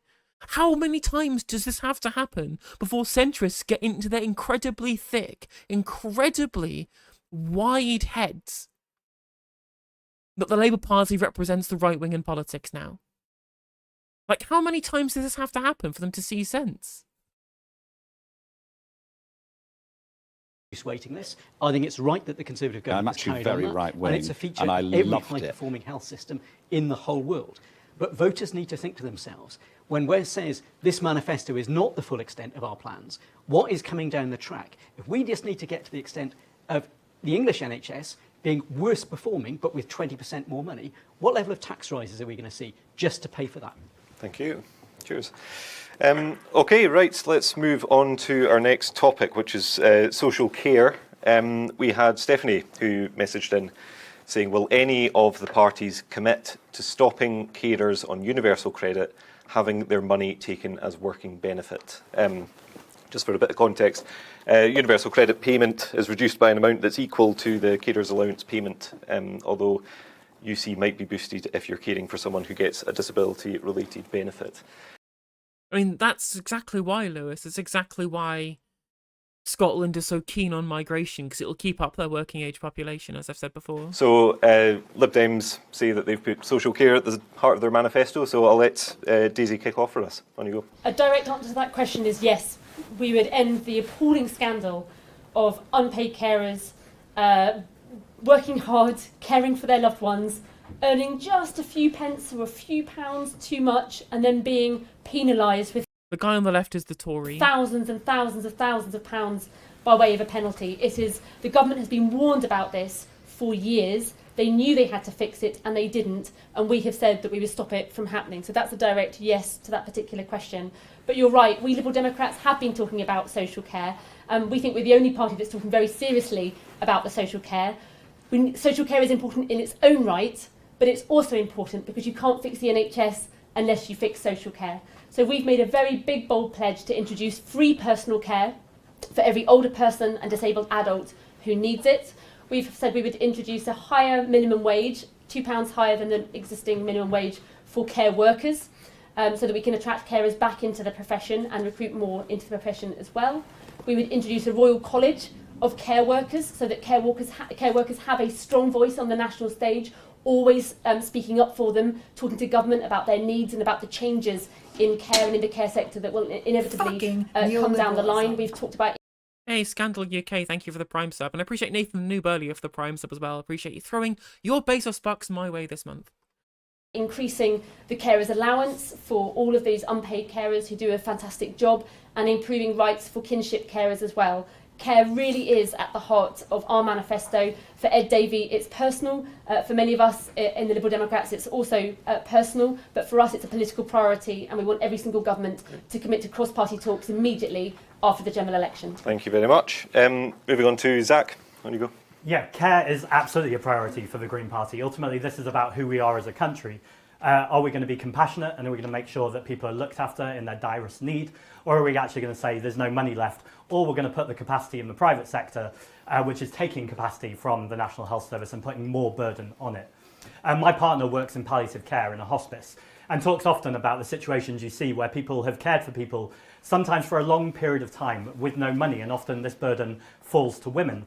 If we want to talk about economic growth, it makes absolutely no sense that all of these jobs are happening across society that are absolutely not contributing towards economic growth. In terms of, if you look after someone, if I look after someone in my family who needs care. Hey, it's Snits with the Prime sub as well. Thank you as well for throwing your Bezos bucks. Those are 3 brand new Prime subs. Remember, if you're a Prime subscriber, you have to re-up your Prime manually every single month. So ensure that you come back next month to give me your Prime again, or indeed to go to somebody else and give your Prime to them instead. If you want to give it to Kevin Logan, for example, you could indeed throw your Prime sub that way as well. That's not a job, but if I hire someone to do it, that then becomes a job. We absolutely need to look holistically at systems change thinking about social care, because ultimately this comes back to the question about National Health Service. If we don't look at prevention, if we don't look at caring after vulnerable or any adults, then ultimately that will create further problems along the line. As a country, we should put the money forward to make sure that all carers have free personal care. And specifically about universal credit? Yes, absolutely. And we also want to look at a £40 universal credit uplift as well. It's outrageous what people are having to live on in this country. We talk about a cost of living crisis. It's not a crisis. A crisis is short and it's a sharp shock. This has been going on for a long time. How long does it have to go on for before we stop saying the word crisis? This is about inequality. It's about a pandemic where multimillionaires and billionaires made more money than anyone, whereas those caring and those who are the most vulnerable are absolutely struggling to put food on the table and heat in their homes. That's a disgusting situation. That's 14 years of Conservative government, but it's a future Labour government who are not pledging to change that, and that's shameful. True, indeed, exactly. A cost of living crisis. Now it's a cost of inequality crisis. Cost of inequality is the problem. Go and watch some Gary's Economics to find out why. I mean, I love that story too, Solly. It's quite funny. It's a shame that people are using it to try and attack him and say that you shouldn't vote for him rather than just enjoying the memes. Like, it's a fun meme story. Yeah, the vibe with it.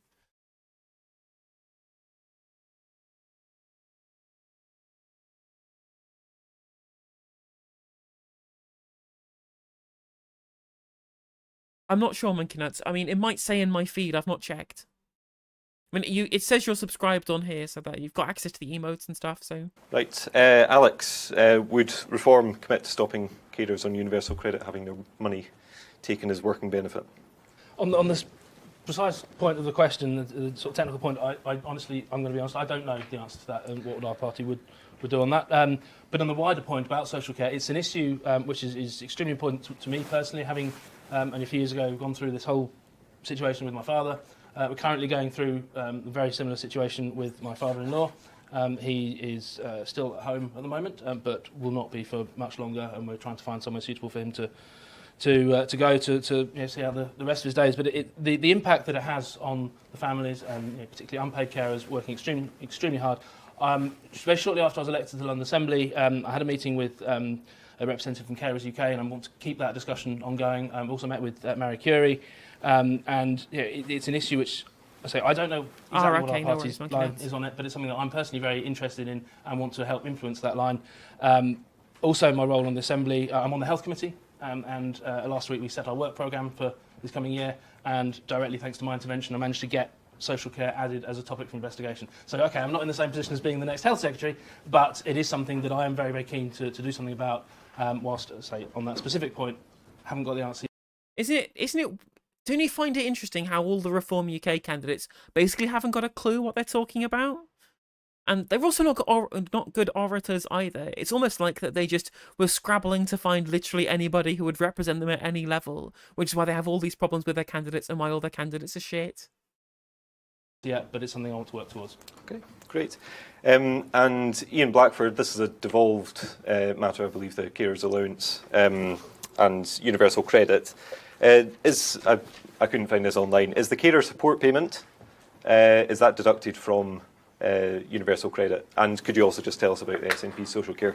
Well, yeah, of course, certain elements are devolved and some aren't. And so when it comes to the allowance, then yes, that is deducted through universal credit because that is reserved. That's the element that we can't fix. But it's very much the the ethos of our government. Everything that we do is on the basis of eradicating poverty, and it's about how a number of different policies, a number of different government agencies come together. So, for example, if I look at the child payment that we are making, which is made to 326,000 children, £26 a week, which has meant that 100,000 children, or less are in poverty in Scotland as a consequence of all of that. Also, you know, when you talk about the national living wage, of course, we have to discriminate between the national living wage and the real living wage. And the Scottish Government has as an absolute priority to make sure that all our partners, all the agencies that we interface with, are paying that living wage. The area I represented in the Highlands, many of the care homes are either in the hands of the National Health Service or the local authority, and they are all paid that living wage. But we need to go beyond that and think about how we give people dignity in their old age and retirement, those that need support. So one of the things where I was working across agency and delivering, for example, was a care home village in Portree in what was my home island of Skye. So you need to think about all of these things, about how we give people dignity, how we give them the financial support. But if I think about when I came into politics in the 1970s, there was a report written called Born to Fail. There was an English version, there was a Scottish version. Many of the challenges that were highlighted in that report by David Player in the 1970s are still here. It has to be a priority for every government to put in place policies that eradicate poverty. Thank you very much. David, would you commit to stopping carers on universal credit from having their money taken as working benefit? So a lot of benefits have a taper system, so if you shift to earn a significant amount from work, you lose some of the benefit. But I think we need to look at whether we've got the balance right in respect of this one, because we want to encourage everybody to be able to access work. But clearly, if that means that they're losing out and it's having an impact on their caring responsibilities, we need to look at that. More broadly, we know if we look at our care system, just under 1 in 5 of us will need to get the support of the You're unsure about voting in Stoke-on-Trent, Greens or Independent on an anti-genocide tip? I mean, vote for whoever think you want to. My recommendation, though, is that if you don't think that the Independent can win in Stoke-on-Trent, and I've not seen any news that say that they would win, your vote has more utility in voting for the Green Party, in the broad scale of the voting across the country means that political parties get short money for campaigning next time round, and policy money as well, based upon the percentage of the vote they get nationwide.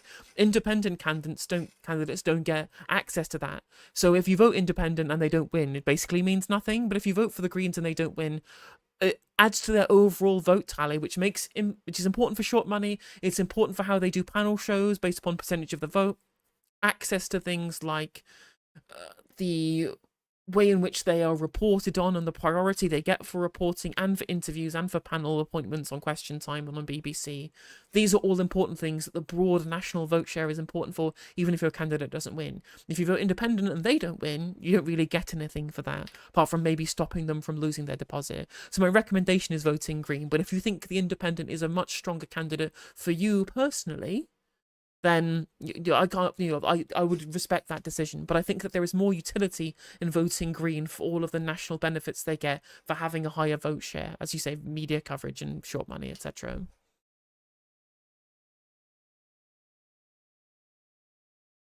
Care system at some point during the whole course of our life.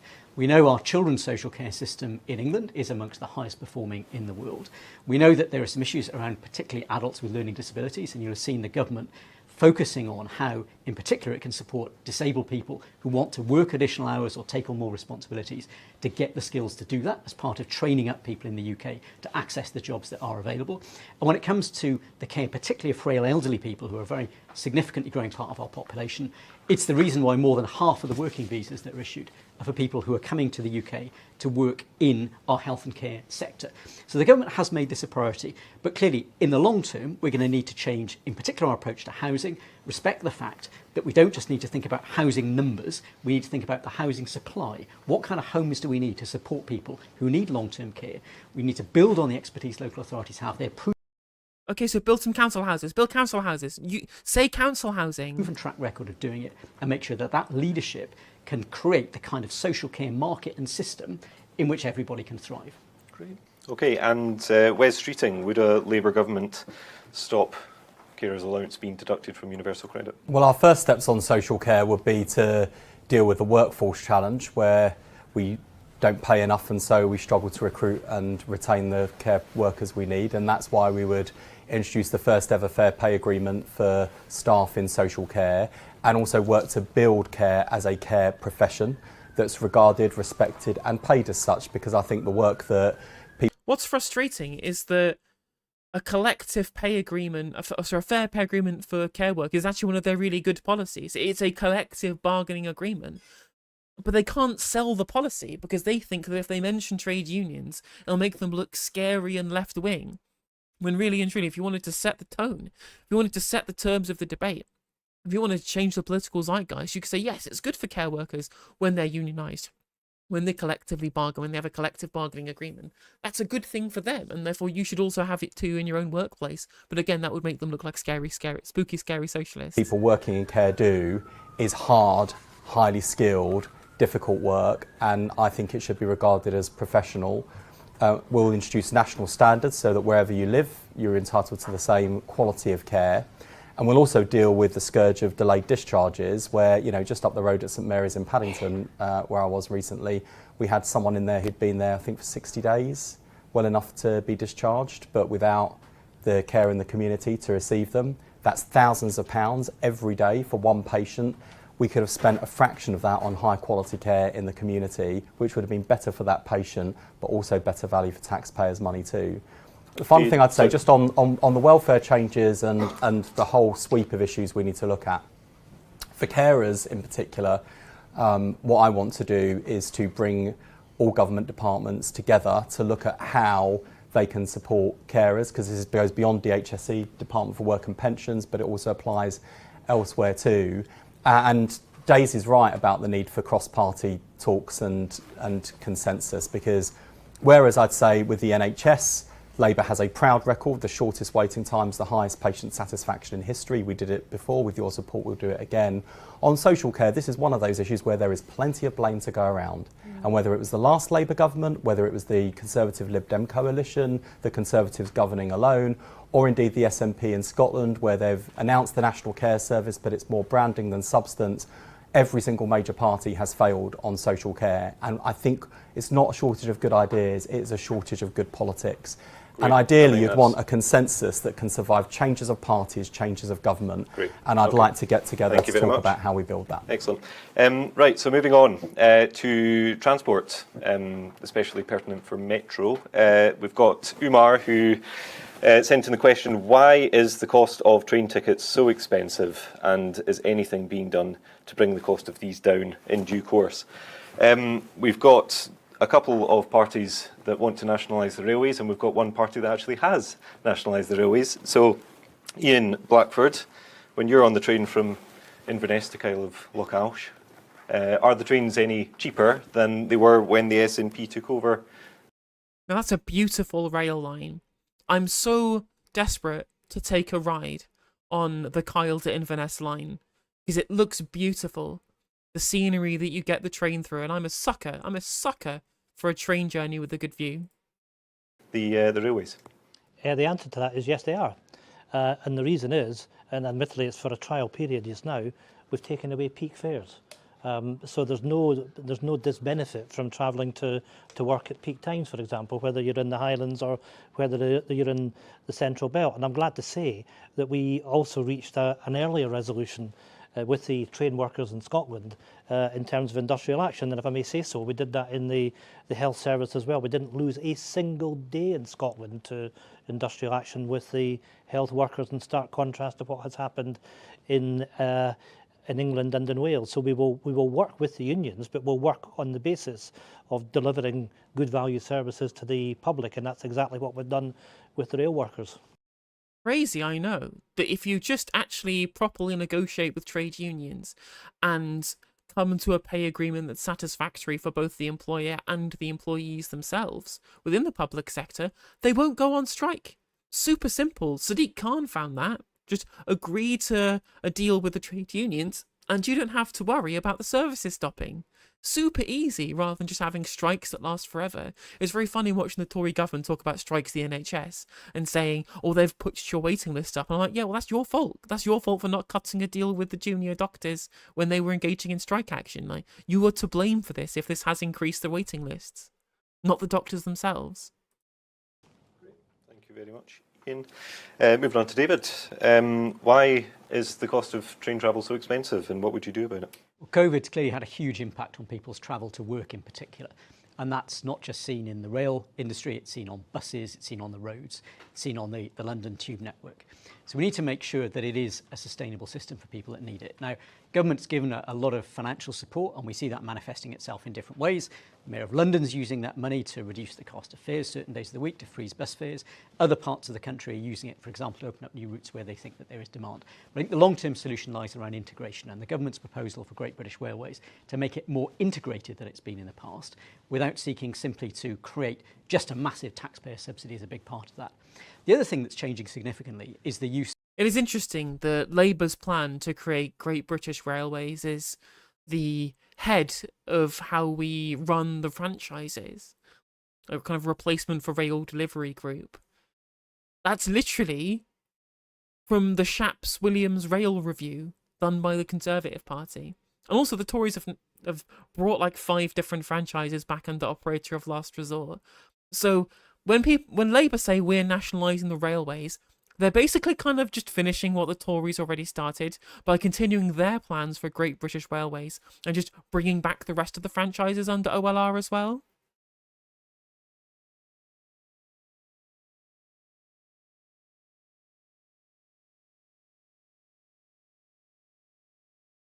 Of AI by railway companies, the ability now to use more dynamic pricing, so that if you're able to book in advance, you can get a much, much cheaper ticket. Now, the consequence of that, of course, is some of those turn up and purchase tickets have got more expensive, but it means that the travelling public who are able to plan at least a few days ahead are able to access cheaper fares.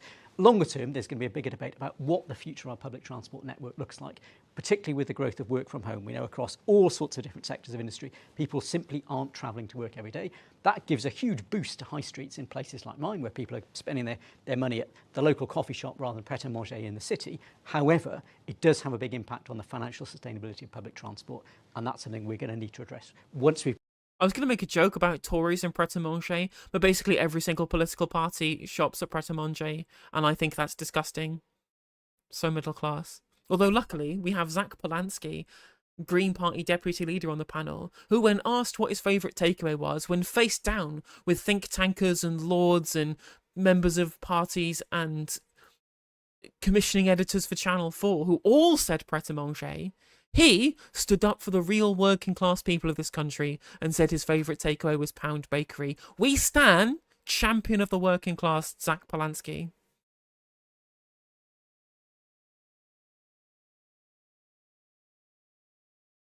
Now, Greggs is good. Like, I'm a Greggs girl myself, right? But I'm now in the Midlands where I don't get Pound Bakery. When I was in the Northwest, Pound Bakery was the shit. Pound Bakery was where it's at. You used to get 2 Cornish pasties for £1 on my lunch break. It was amazing.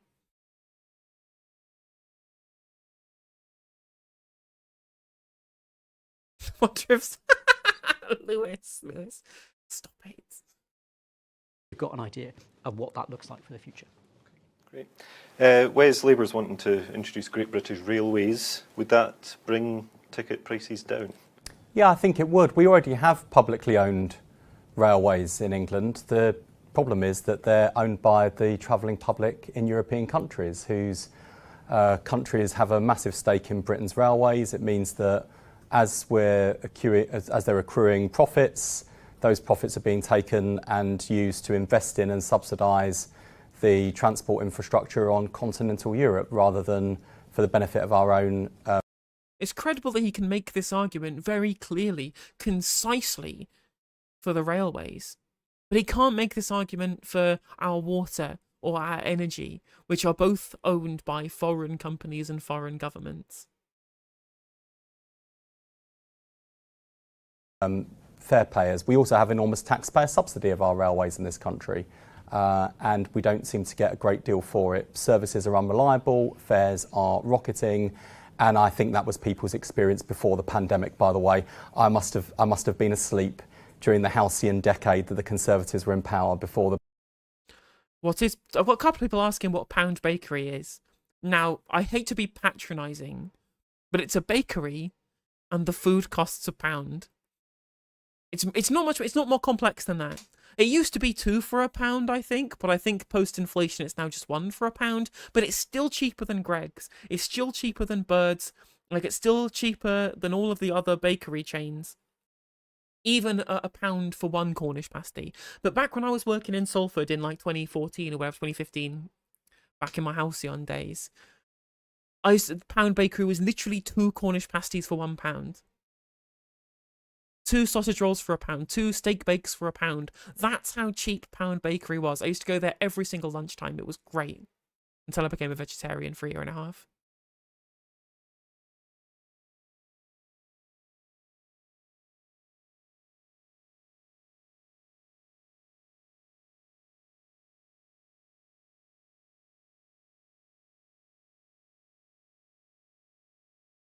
Oh, Bird's is another bakery chain.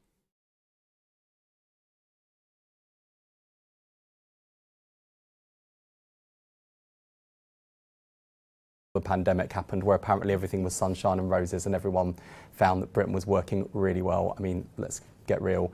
The great thing about British Rail, though, isn't it? I think in the days of a nationalised system, I think we can see the improvement that's been delivered. I'm far too young to remember British Rail, I'm afraid. But there's a serious point, which is that that the problem isn't. It's about how the railways are actually run and managed, and how you get value for taxpayer investment. And I think that we've got a really sensible, pragmatic solution, which is as franchises come up, we bring them back in-house and we run them owned by and for the benefit of taxpayers and the travelling public. We allow open access operators like Grand Central to continue to operate, so there's a degree of private competition, and I think everyone benefits from that. I think. Oh, okay, so it's not being fully nationalised then. It's incredible for him to make this argument, this good argument as to why things should be publicly owned, because they're being run for the taxpayers, by the taxpayers, without profits going to companies, whether onshore, whether domestic or foreign. And then but it's also like, but also we want private competition as well. Also, we're going to have some private sector. We're not going to nationalise the rolling stock or even pay money for our own rolling stock to replace the ones that we lease from the rolling stock companies. Oh, so it's not being nationalised then? Okay, well, brilliant. Well, I'm glad yet another Labour Party slogan is being backtracked on continually as we get closer and closer to election day. Is Pound Bakery down south? You've not seen it? No, I've only ever seen it when I lived in the northwest. Like, I've moved from Manchester down to Nottingham, which isn't far. It's not that much further south to go. It's still pretty northern to go to live in Nottingham. It's like the north of the Midlands in Nottingham. And there's no Pound Bakery here. Since I moved out of Manchester, I've not seen a single Pound Bakery.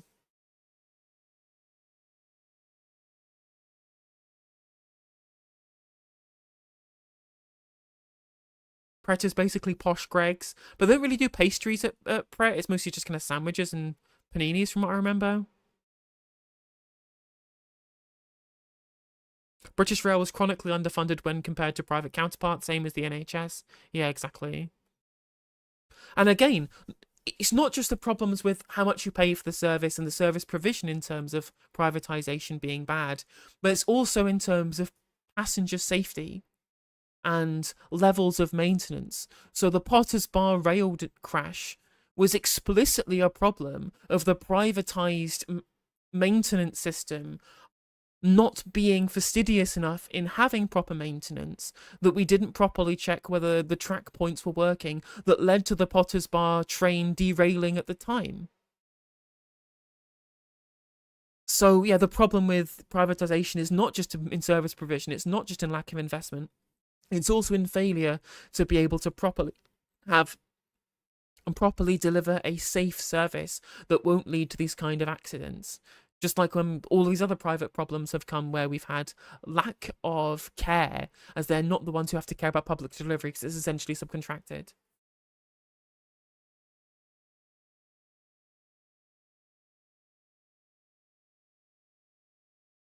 Yeah, the veggie sausage roll at Pound Bakery was great. It's sensible, it's pragmatic, it's the right thing to do, and will make a real difference for for taxpayers and for passengers. Just very briefly, if I may, because David says you give the unions what they want. No, you don't. You negotiate with them. And that's what we did with the rail workers in Scotland. And that's what we did with the National Health Service. And the fact that people in England and Wales have suffered from not getting access to hospitals because of strikes, because the Tory government didn't take the responsibilities to negotiate, that is a disgrace. And you've all paid a price for that failure. I don't know if you noticed, Ian, True. but Penny Mordaunt said just this week that she thinks Literally true from Ian Blackford there, 100%. That is the fault of the government. They could have negotiated for 6 months. They were being warned about there being junior doctors and nurses strikes, and they didn't even bother coming to the table. There you go. the junior doctor strike should have been solved by the government she's part of. I mean, if only the penny had dropped sooner, they've had plenty of time and they've run out of excuses. And I think the question is, do people just want more of the same with this clown show continuing, or do they want change? And that change can only come with a Labour government. I don't think there's any appetite to pay a 35% pay rise, which Right. I mean, Yep, I'd love to pay a 35% pay rise. Put up my taxes and pay doctors good money. I will happily. I don't even give a shit about taxing the rich. Increase my taxes, Wesley. Increase my taxes right now, and I want that money to go to junior doctors.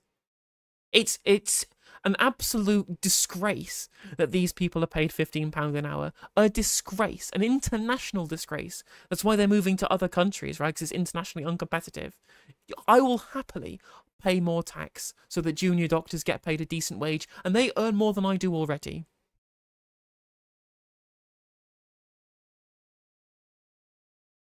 We've been honest with them. No, we've been very honest. We're talking about railways. We're talking You've got about to negotiate. railways. Thank you. We're talking about railways.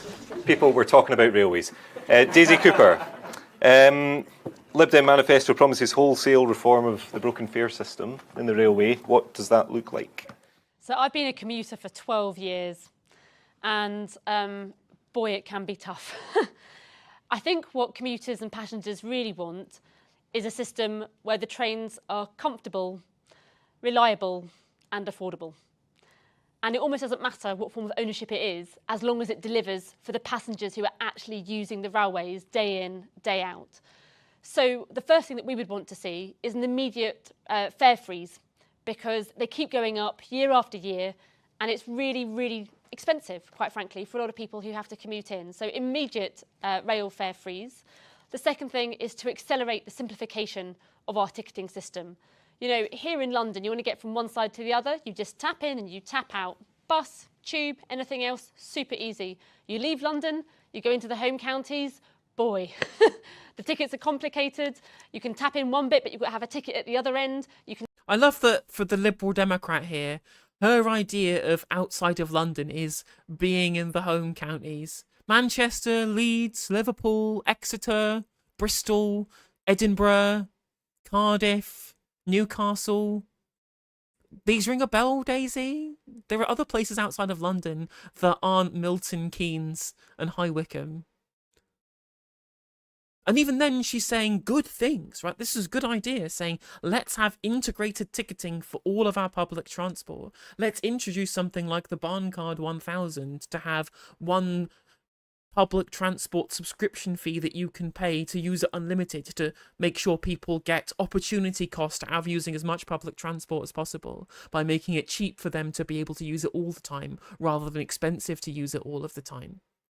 This is a good policy. How on earth are you going to do integrated ticketing between a bunch of different private companies, both within bus and within the train services, and also other things like metros and trams, etc., etc.? How are you going to integrate those ticketing without taking everything back into public ownership? Which we should. We should have a publicly owned British transport system across bus, rail, tram, metro. We should do all of these things and then have integrated ticketing across all of them like we do with the Oyster card. It would be perfect for us to do that, really efficient, and would be a great way of incentivizing people. Because I'm literally a communist. To use them as much as possible. Again, you have a single subscription service for all of them, so the opportunity cost of just using public transport over and over and over again is much greater because you're not going to be paying more for using it more. And suddenly people would get out of their carts immediately if we did that.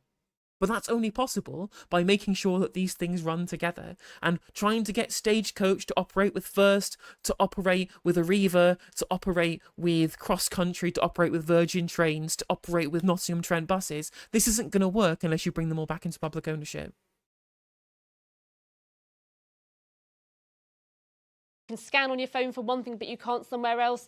You know, if you go one station further out, the ticket's a little bit cheaper, but only if you get a train that's 2 minutes after the time that the previous one was. I mean, it's so complicated. So we need to simplify the ticketing system so it's fairer, and that needs to happen as soon as possible. Great, so, thank you very much, Daisy. That's great.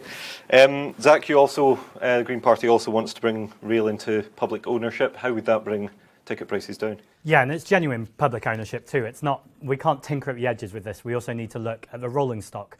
I think, you know, this campaign, I've travelled to so many cities by train, sometimes several cities in a day, and I've seen the state of the UK's train system and often not being able to find a seat, and also the massive prices that are happening.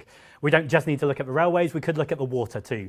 You know, when that was privatised, Margaret Thatcher promised us this would improve the services. We literally have sewage being pumped into our rivers, and sometimes the water companies are incentivised to pump sewage into our waters. Privatisation has failed, and ultimately we need to make sure that people can get around who want to travel the greenest way, the cheapest way. And just to finish off, I'd widen that out to all forms of transport. I'm a London Assembly member. I love our city.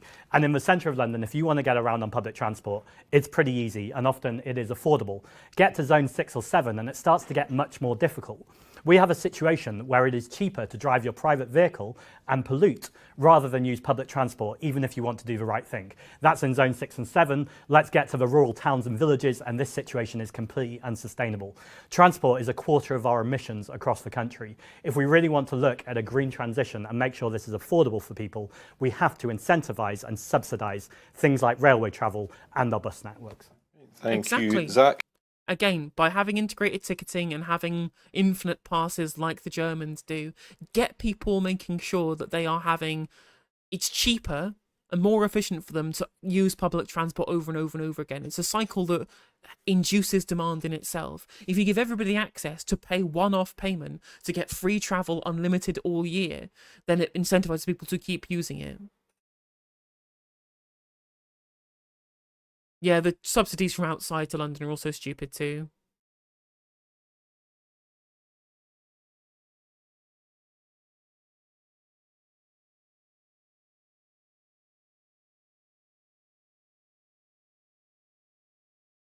And moving on to Alex Wilson. Sure.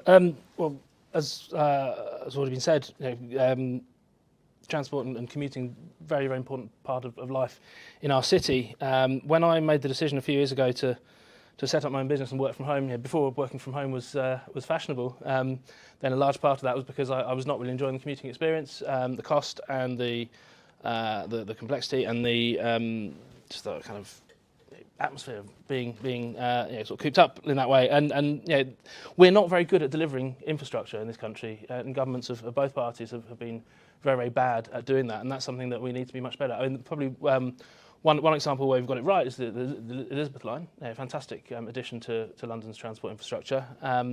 But beyond that, whether we're talking about roads, whether we're talking about railways, I mean, HS2, look at the absolute disaster that's become. Just become, you know, an absolute beer moth and an excuse for ratcheting costs without actually achieving. Oh my God, Cyan, absolutely. Oh, my Northern Rail was the worst. It was so bad. Oh my God, I remember getting a Pacer train from Lancaster to Leeds.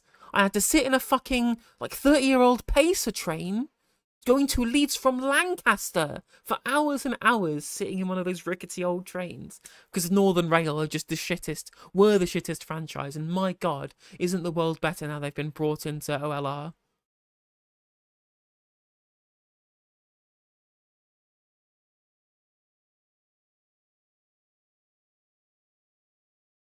Yet cross-country also shit. How is any train service in the UK existing, going on long journeys over 2 hours without places to charge your fucking phone? Like, cross-country do not have places to charge your phones on 4-hour train journeys from Nottingham to Norwich. What the fuck is going on, cross-country? What is going on with the train? It's so bad. It's so fucking... I could be here forever ranting about the trains. a great deal. I think if we're to have affordable and well-connected infrastructure, Northern Rail got brought into OLR, that will then enable tickets to be at a sensible price that people will use, and to get people back into using those systems post-pandemic, we just need to be much better at organising, planning and delivering in the first place. Great. Okay, moving on to our next question. This one's on housing. We had Francis write in saying, we hear that there's a housing shortage, but reality often suggests property is rented to tourists rather than locals. Which party will make UK local residents a priority over tourist trade profits? Now, an investigation by the Times last year found that there were places in Devon and Cornwall where there was close to one Airbnb listing for every 5 residential properties, and in Coniston and Lake District it's 1 in 4. Will your party take any action against private holiday rentals and those sorts of lets? There's only one party on this panel that has mentioned them in their manifesto, and that is the Conservatives. So I will let David start off for us. So I think this is part of a complicated picture in the housing market. So we know at the start of the last Parliament we set out a target of 1 million new homes to be built, a target that we've achieved. But I mentioned in my comments earlier on the need to look at housing supply, not just housing numbers. Levelling up has been a key part of the government's agenda. So we reduce the level of demand, in particular on London and the South East, and make sure that there are attractive jobs, good quality access to education and things like that in other parts of the country, so that people don't have to move in order to be able to further their careers. And that's really important, because we know there are also parts of the country where there's a housing surplus. So overall in the United Kingdom, there's enough homes for people to live in. So we need to think about... Oh my God, he's seriously doing How is there enough houses so that people can own multiple houses, and also there can be things like Airbnb? Excuse me, what? I'm sorry, what world is this man living in? We have like the highest occupant to housing ratio in like the whole of Europe. That's how few houses we have. I think there are better ways of distributing it. We wouldn't need to build so many houses if so much more of it was publicly owned as council housing.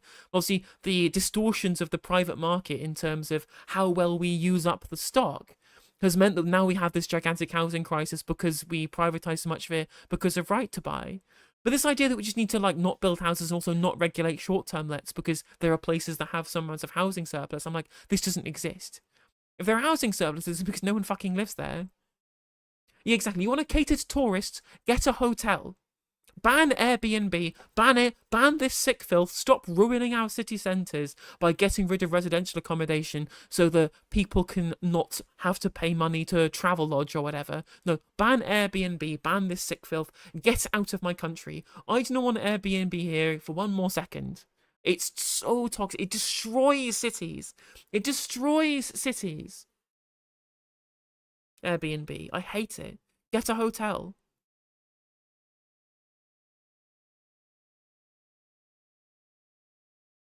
About that rebalancing of the economy.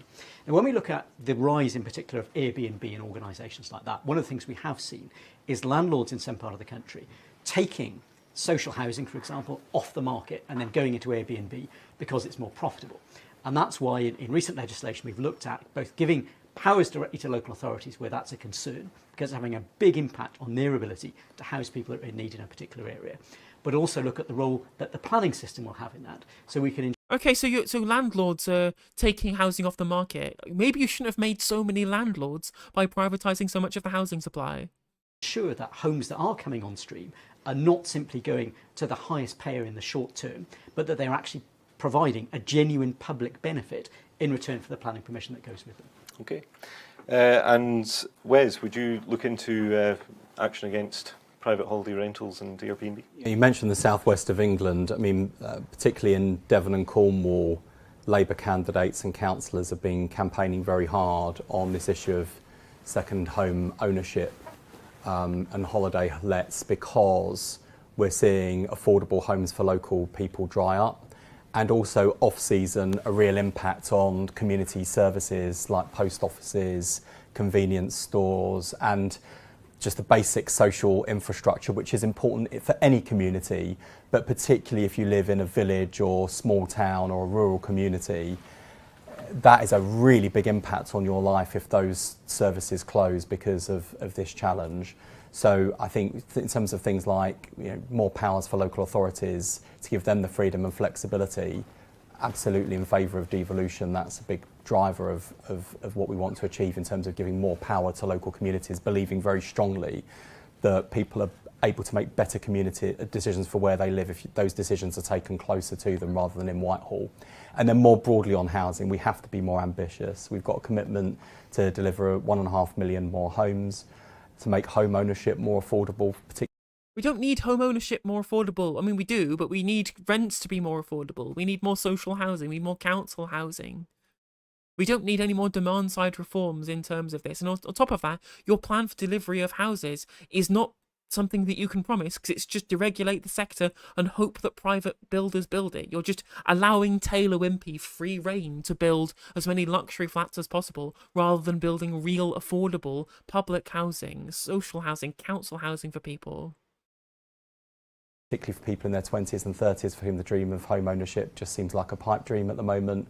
To make rents more affordable, that's partly about supply, but it's also about taking action on this terrible bidding war you see in big cities like London, where you see a rent advertised and people turn up and then they're locked in a bidding war and see the price spiral. We're going to put an end to that too. So we've got a good offer. But you're not putting an end to that. You're allowing people to voluntarily bid for it in your plans, which is essentially what's happening already.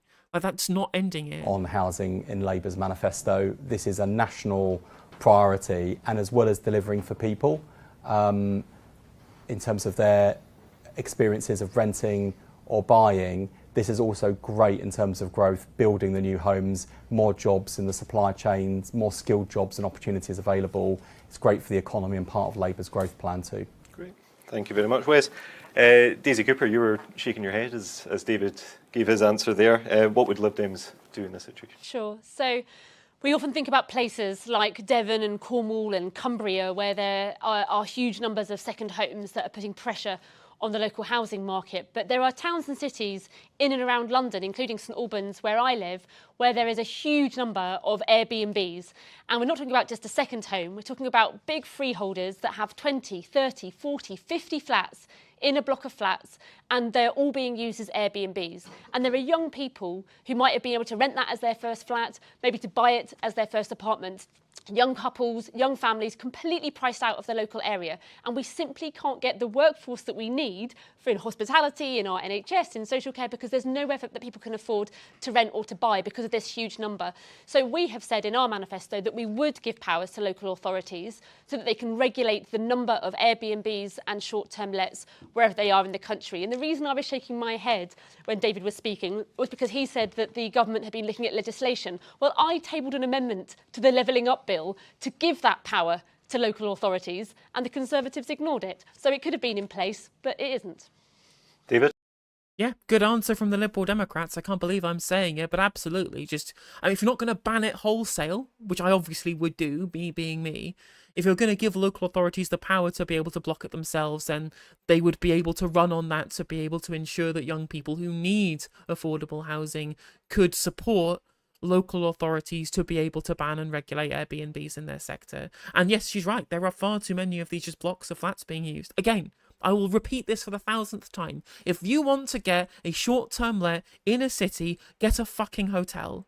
Don't get a residential slot that should be there as somebody to be able to live in. We already have a perfect system for short-term stays if you're on holiday or if you're a tourist, and it's called a hotel. Just go to a travel lodge. It's not expensive. Go to a hostel or whatever. Plenty of cheap places for you to be able to sleep that aren't residential places that should be used for proper housing. Just get a hotel.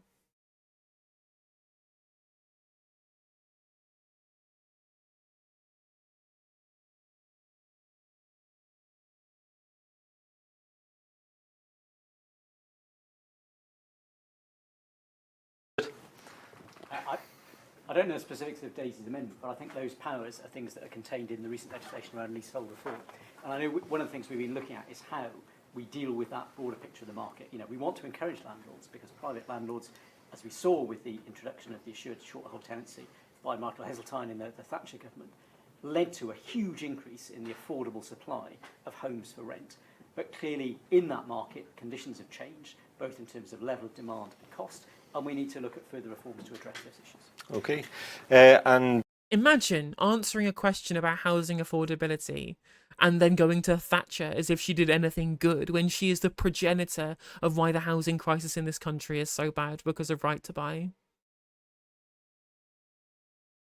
Did I see Evan Ettinger's YouTube manifesto breakdown? I did see his manifesto breakdown, and I was attacking people in the comments. I was sounding off in the comments of Evan Ettinger's video about the manifestos. I think that he strategically left out and put in certain information to make the Lib Dems look better than they are. I think he made reasonable points in lots of what he was saying, but I think he was strategic in mentioning things like, well, the Lib Dems want votes at 16, without mentioning that Labour and the Greens also want votes at 16 as well, to give them points when he gave other people not points.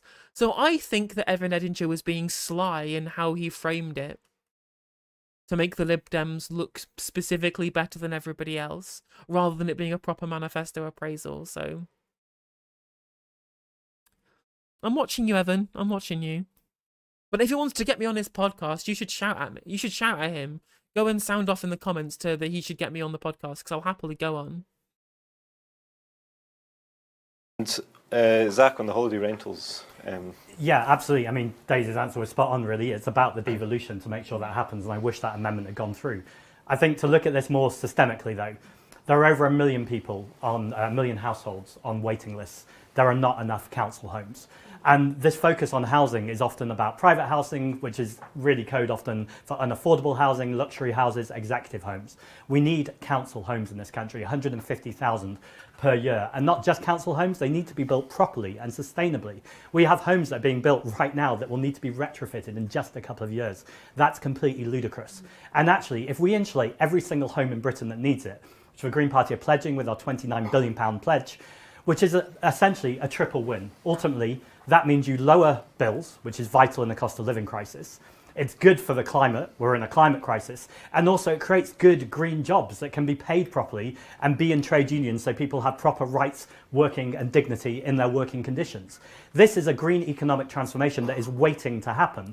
But to see the Labour Party in particular pledge £28 billion for the whole green transformation, and then U-turn even on that, is a... I'm literally a communist. I mean, this is literally a bit far away from the housing question, but based, I'm agreeing with everything you're saying here, Zach. You sound off. You go, girl. Love to see it. What do I think about the Workers' Party of Great Britain? A bunch of, I mean, at this point, from what I've seen from multiple different candidates saying these things, it's essentially just red-brown shit at this point. When George Galloway officially endorsing Nigel Farage, like, Workers' Party is just red-brown at this point. Like, it's just red-brown. I'm sorry.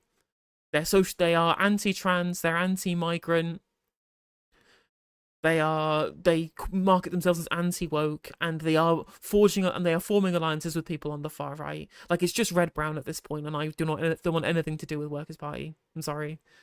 I'm sure there are plenty of good people who support them. I'm sure there are plenty of good people within the party, but the leadership of the party are disgraceful, and I will have nothing to do with them. Complete betrayal of young people in this country who particularly really care about the climate crisis. It's not just young people, of course. It's anyone who cares about the future of the planet. What is red-brown? An alliance between it's an authoritarian alliance between left and right. But housing and building housing sustainably will both solve that housing crisis and is also a key to make sure we're dealing with our climate commitments. We're getting off of housing, but Wes, do you fancy? Yeah, look, I mean, actually, we have got a commitment to insulate homes right across the country, millions of homes across the country, to make sure that we help people cut bills in the way that Zach describes. I think we've got actually a really serious plan when it comes to Britain's energy security and renewable energy supply, so that we can cut bills, create jobs, and also make progress. You literally stripped back like huge amounts of funding. Billions of pounds of funding got stripped back in your massive climate U-turn. That's a betrayal of young people. Towards net zero. Respectfully, the difference between the Labour Party and the Green Party is we need to make sure we have a manifesto that can actually govern and deliver good government. It is very easy when you are a smaller party to make promises that you know you will never be accountable for delivering.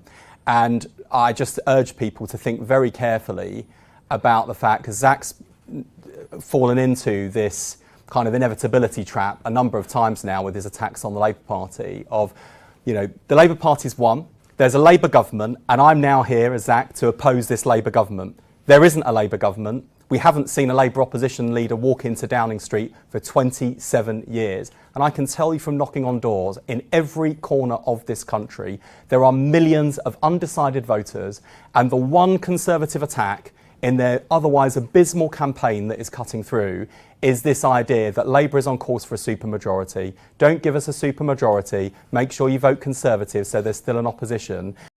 Yeah, because a supermajority would be really bad if someone who'd lied a lot had a supermajority. Fine though, because Keir Starmer is perfect. And it is, I think, persuading Conservative voters who've had enough of the Conservatives to think, well, they've lost anyway, so we'll stay at home. Okay. There's nothing inevitable about change. You only get change if you vote for it, and you can only get change with a Labour government. Thank you people very much. Shouldn't be complacent about the result. Right, so on housing reform, Alex, everyone else here has... To me, supermajority means more than 2/3. When I say supermajority, that's what I mean. I mean analogous to the supermajority in the Senate, of having more people who support you than oppose you. Or having double the number of supporters than you have than you have people who oppose you. So more than 2/3 essentially. Unfortunately, I'm going to be subcontracting out my swingometer to whichever live broadcast I am stealing the views of at the time. No, reacting to. That's what I'm doing. I'm reacting to other people's news. That's what I'm doing. I'm not stealing anything. I'm just reacting. Has said that they would ban no-fault evictions. They'd bring in the Renters Reform Bill or legislation to that effect. And Reform is the only party on this panel that has said that they would abolish the Renters Reform Bill and loosen restrictions on landlords. Why? Because ultimately what we need to do is boost the overall supply of all kinds of housing. And that includes private rent, it includes market sales, it includes social rent, council. Okay, but if you make it easier to be a landlord, that will increase the supply of I'm housing. actually very right-wing, and I loved it. It'll just increase the number of landlords. It'll increase the percentage of houses that are owned by landlords. That means actually fewer people who are owner-occupiers. I understand that you love landlords because Richard Tice is a massive property tycoon. So you're very happy for rentiers to make money out of not being economically productive. Like, they have a plan to cut taxes on landlords, being like, this will mean rents be cheaper. I'm sorry, rents are set by supply and demand. They're not set by the landlord's overheads or the landlord's margins. If you cut taxes for landlords, they will have more money to spend on more houses, therefore putting more liquidity into the housing market, pushing up house prices and pushing up rents. And that is not how you make rents cheaper. Sure, you want to build more houses, I will applaud you for building more houses, but there being more landlords is not a good thing. We want more owner-occupiers, and we want more people in council houses, and we want more people in cooperative ownership. We do not need more private landlords, we need as few of them as possible. Council housing, everything. We need more of everything. And you don't get more of everything by making it more restrictive for people to enter the market and provide those services. But when we're talking about housing crisis, there is an elephant in the... If you make it more restrictive to be a landlord, more people will be owner-occupiers. That's it, that's simple as that. Outside of the cooperative sector and the public sector, the only three kinds of housing ownership that you have are institutional investors who don't do anything with it, who don't care either way, landlords who use it for private rents, or owner-occupiers who live in it. You want to make it as hard as possible for the first two groups so you maximise the third. And if you increase the housing stock, the percentages will remain the same unless you change the incentive structures behind the ownership model. In the room that no one else on this panel is willing to discuss, and that is, if we are growing the population effectively by the size of a city of Birmingham every year, that is going to create pressure on housing. We are not going to deal with the housing crisis until we have got a grip on uncontrolled mass migration, and we might talk about that later. But you can just build houses in accordance with the migrant figures. Yes, we need to build more houses, but if more people come, just build more houses, like, it's fine. Building more houses means nothing if they're all 4-bed semis in nice areas. Well, yes and no. Like, if you increase the supply of 4-bed semis in nice areas, they will become cheaper because the supply will be dropping relative to demand. But of course, that doesn't apply for institutional investors. And on top of that, they're still not going to get cheap enough to be affordable by everybody else. And of course, if you don't block in foreign investors, institutional investors, landlords, Airbnbs, second homeowners from monopolizing that supply, the prices won't drop either. Look at what happened before the financial crisis in America, before the subprime mortgage crisis. Housing supply exploded. Did prices go down? No, because institutional investors were buying them to try and make sure the house prices rose forever. Because there is an incentive structure behind it. So unless you regulate the ownership model, supply does not necessarily mean a drop in price. And we have the evidence from the pre-crisis American housing bubble to show for it. I don't know what the next set of questions are, but that's something that we're the only party that's actually willing to stand up and say that is a key issue. But going back to housing more generally, as I say, we need more of everything. Wes will remember when I was cabinet member for planning in the London Borough of Redbridge, leading up to, 2013, I was sacked from the cabinet because I wanted to get in place a local plan that involved allocating certain sites for development, because I knew that we need development to happen in order for housing to be provided in order for that crisis and those prices, of course, all types and tenures to be reduced. But I was sacked for that because the Conservative administration actually didn't want to push ahead with that. And we see this from Conservative MPs right across London, jumping on bandwagons, celebrating every time a major planning application is refused in their constituency. Theresa Villiers, the worst example of the lot. And it's all... Oh my God, he's so true. I hate to agree with somebody on reform, but fuck Theresa Villiers. She is the absolute dirt worst. I despise her. I absolutely despise Theresa Villiers. She is the absolute worst person. She's so awful, just in terms of how much that she's queen of the NIMBYs. She really is. Medium density, a generous square footage per occupant and high quality, maximise green public spaces and slap solar panels on the lot. Absolutely. Alt Erla from Austria is the model that I would choose. And Karl Marx Hof.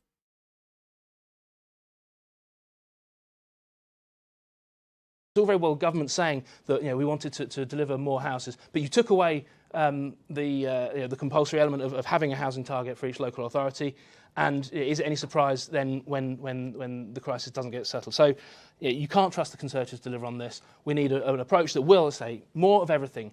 And part of that is make better use of public sector land. I mean, here in London, TfL, one of the largest landowners in the capital, let's use that land. And by raising some cash from selling that, we can then feed that back into the transport system and answer the previous question about making fares more affordable and the service more better. Can we just call out that dog whistle politics? The reason we don't have enough houses in this country is because we haven't been building the social homes that we need.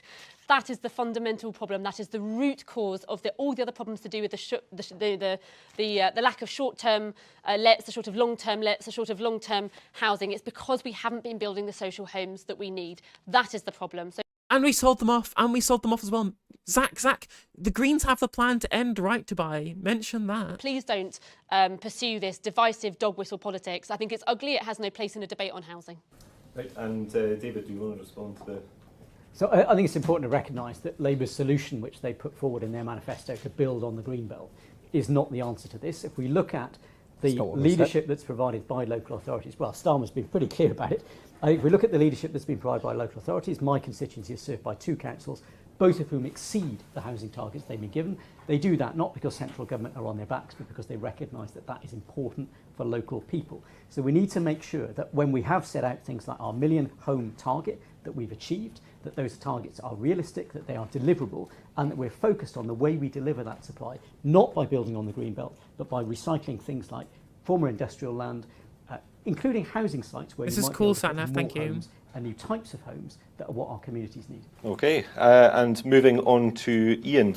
The SNP did introduce short-term let licensing, but Shelter, the charity, has said that it was a drop in the ocean when it comes to Edinburgh in terms of housing. Is it working? Or is something else needing to be done? Yeah, many things need to be done. And when I have some sympathy with Shelter, you can't look at that in isolation, but it does help. And someone who represented a rural constituency, Roskilde and Lochaber, I have many parts of my constituency where holiday homes are more than 50% of the housing stock. I don't know how many people here of your readers will be familiar with a place like Applecross, for example, on the west coast. More than 50% of the homes are holiday homes. The local inn, a fantastic inn, can't open 7 days a week because it can't get staff. So there's a real issue. So bringing in regulations on housing lets is a start in being able to do that. But it's not a one-trick pony. I mean, one of the things we've done in Highlands and Badenoch and Strathspey is we put a restriction on new housings for holiday homes. They are banned as a part of a pilot project. There are many things that we need to look to do. And of course, in Scotland, we don't have right to buy. You cannot buy your council home. It's an absolute disgrace that the council housing stock in England is affected to such an extent by the right to buy, and that should end. But, you know, I know we need to do more. I know we need to do better. But if I look at our record and I compare and contrast with elsewhere, so since we came to power in 2007, we have built 96... This is Metro hosting this Q&A. Fill Britain's empty homes. Exactly. Give local authorities the power to buy empty homes, buy from the private market, use those empty homes that we have and turn them into council houses immediately, renovate them, get them up to standard, have a state-owned house builder that the local authorities can subcontract to be able to build those houses at cost via the state. It's all worth it to build these council houses. Get them done. Get it done. 6,000 social houses in Scotland, 37 affordable housing. We've built 40% more affordable homes per head of population than we've done in England. There's a lack of ambition in England to deal with this crisis, and as others have said, this is fundamental to economic growth, and it's a disgrace that so many young people cannot get access to home, whether that's for social rent or whether that's to get onto the housing ladder. It's an absolute priority that it must be tackled. We cannot have the situation that I've faced in my constituency, that so many people can't live and stay. You end up with schools closing. This is I have to say, this is a housing crisis. And by the way, we've got a housing bill going through the Scottish Parliament today that will mean that you won't get no-fault eviction, and it will mean that we've got rent controls in Scotland as well. So a lot of the things that have been discussed in this panel as ideas that might come forward, we're already doing, but I respect that we need to do more in Scotland. But my goodness, we're way ahead of what happens in England and Wales. Right. Thank you very much. Right, we've come to our final question because we are running out of time, unfortunately. It's another one from the Metro team rather than one from the readers. And I think we'll have to start with reform, the only one that we haven't started with so far. Final question, if we can be quick about it as well. What's the greatest fib you've ever told? Don't give a shit about silly questions. What I do care about though, what I do care about is the football. So I think I don't know if anybody else, because I was going to finish the stream after we'd finished watching this.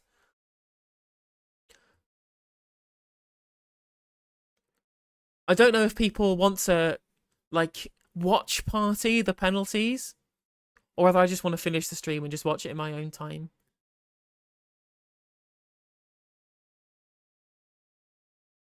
Well, my favourite colour socks? Purple. My favourite colour is purple, so...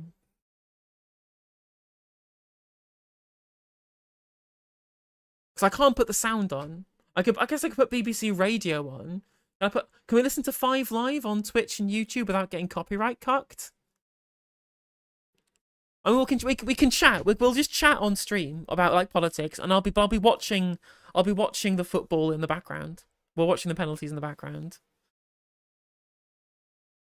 Because I can't watch it on stream because I get copyright cuts. But I can have it on. I can have the football on, and then we can watch it like as a watch party. So we're all watching at the same time. Yeah, I saw that. I watched the highlights of the one watching extra time.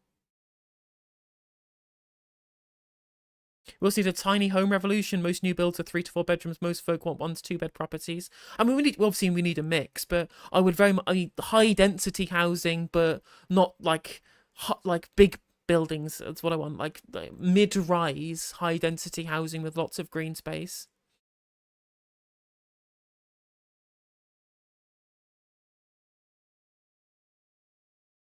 Put it on in the mirror behind me. Catch the reflection. No laws on that.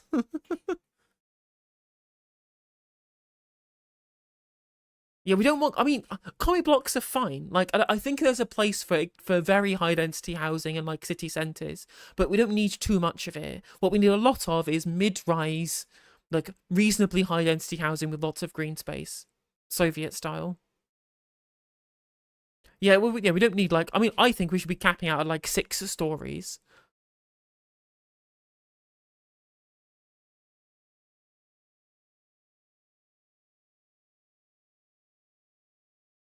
I guess the feed I'm watching is slightly behind everybody else because I've not seen the first penalty yet, Les.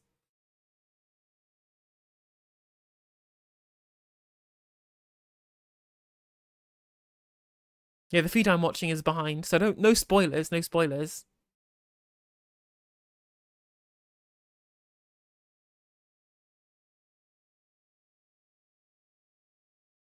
Khrushchevka, exactly. We stand like the Chad Khrushchevka versus the Virgin Brezhnevka. We want a new housing development being done by illegal in general. The flats look great, but what annoyed me was the size of them. Also, the social housing was of reduced specification. Exactly, that's what's frustrating, is that during the council housing period, we built loads of really good, high quality, big, like large houses for people to live in with high quality, because they were all built to the same standard being done by local authorities. Which we could do again, but making private companies be the one building the houses to their own specifications mean that they skimp on making good social housing because it's not profitable for them. They will build houses that are most profitable, not what carry the most social utility. Oh, that was really close as well for the goalkeeper saving that one. Looks like Slovenia are going out. That's sad. I was looking forward to Portugal losing. One with the separate toilets.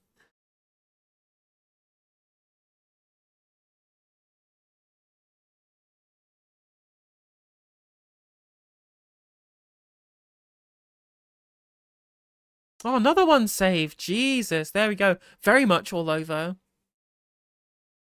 They hold out for the weak standards by refusing to build, so build on their land by state building and let them have a fraction. Well, you just threaten them with CPO. If you say that if you have land and you don't develop on it, we'll threaten you with a CPO at below cost, they'll build immediately.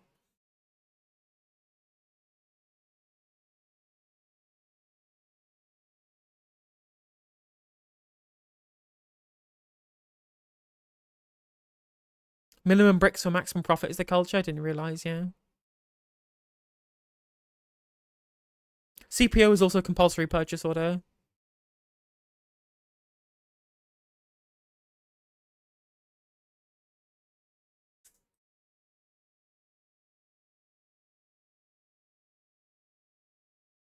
Yeah, that's 2-0 already. There we go.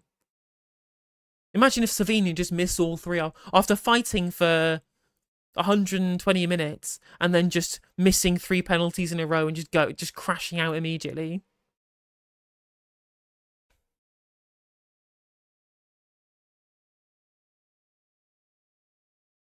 Yeah, we like remember the cladding, like the cladding that they fucked that was fucked. Yeah, private sector doing a good job as always.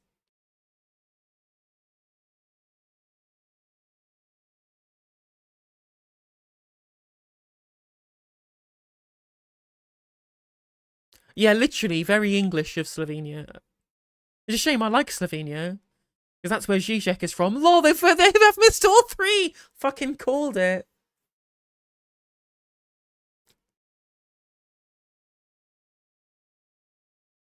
Zizek crying at home. Thanks, football. Zizek's crying now.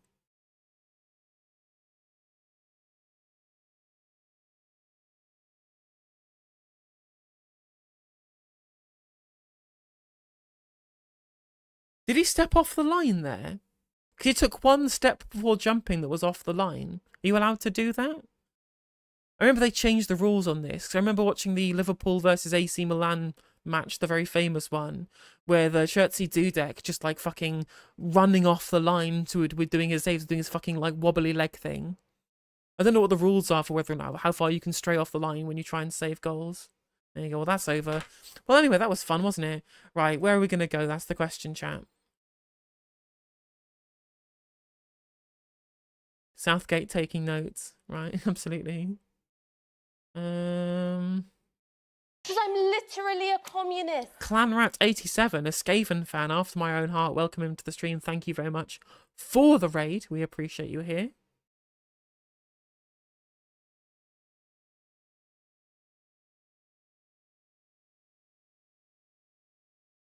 YouTube viewers, there's no one really live on YouTube at the moment, so I'll raid you into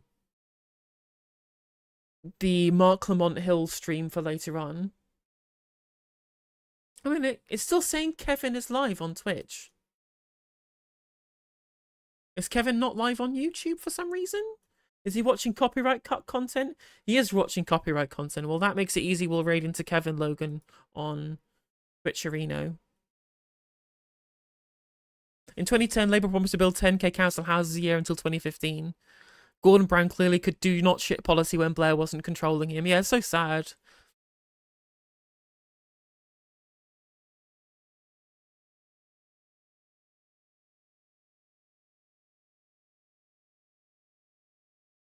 Let's go send you into Kevin for some chilled out documentary watching till the end of for the rest of the evening. Have some fun with that. Thank you as always. I really appreciate everybody for coming in, for all of the bits, the subs, the messages. We've had actually if they've had 17 memberships today over on YouTube. If people want to gift some memberships and gift some and do some super chats before we go, that would be very much appreciated. If not, no worries, but I always want to do a shill as often as I can. Oh, is my left eye live? I didn't see it in my list.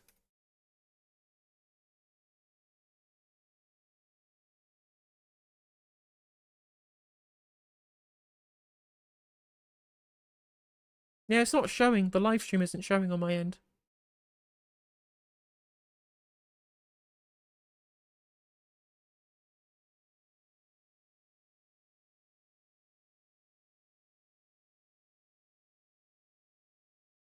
Don't forget the sensibles are coming. Well, anyway, thank you very much.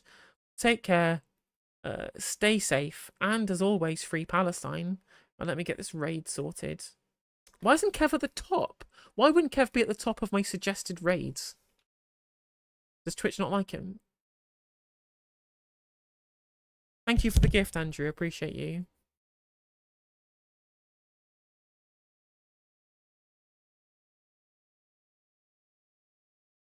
It's a members only stream, right? Okay, I see. No worries.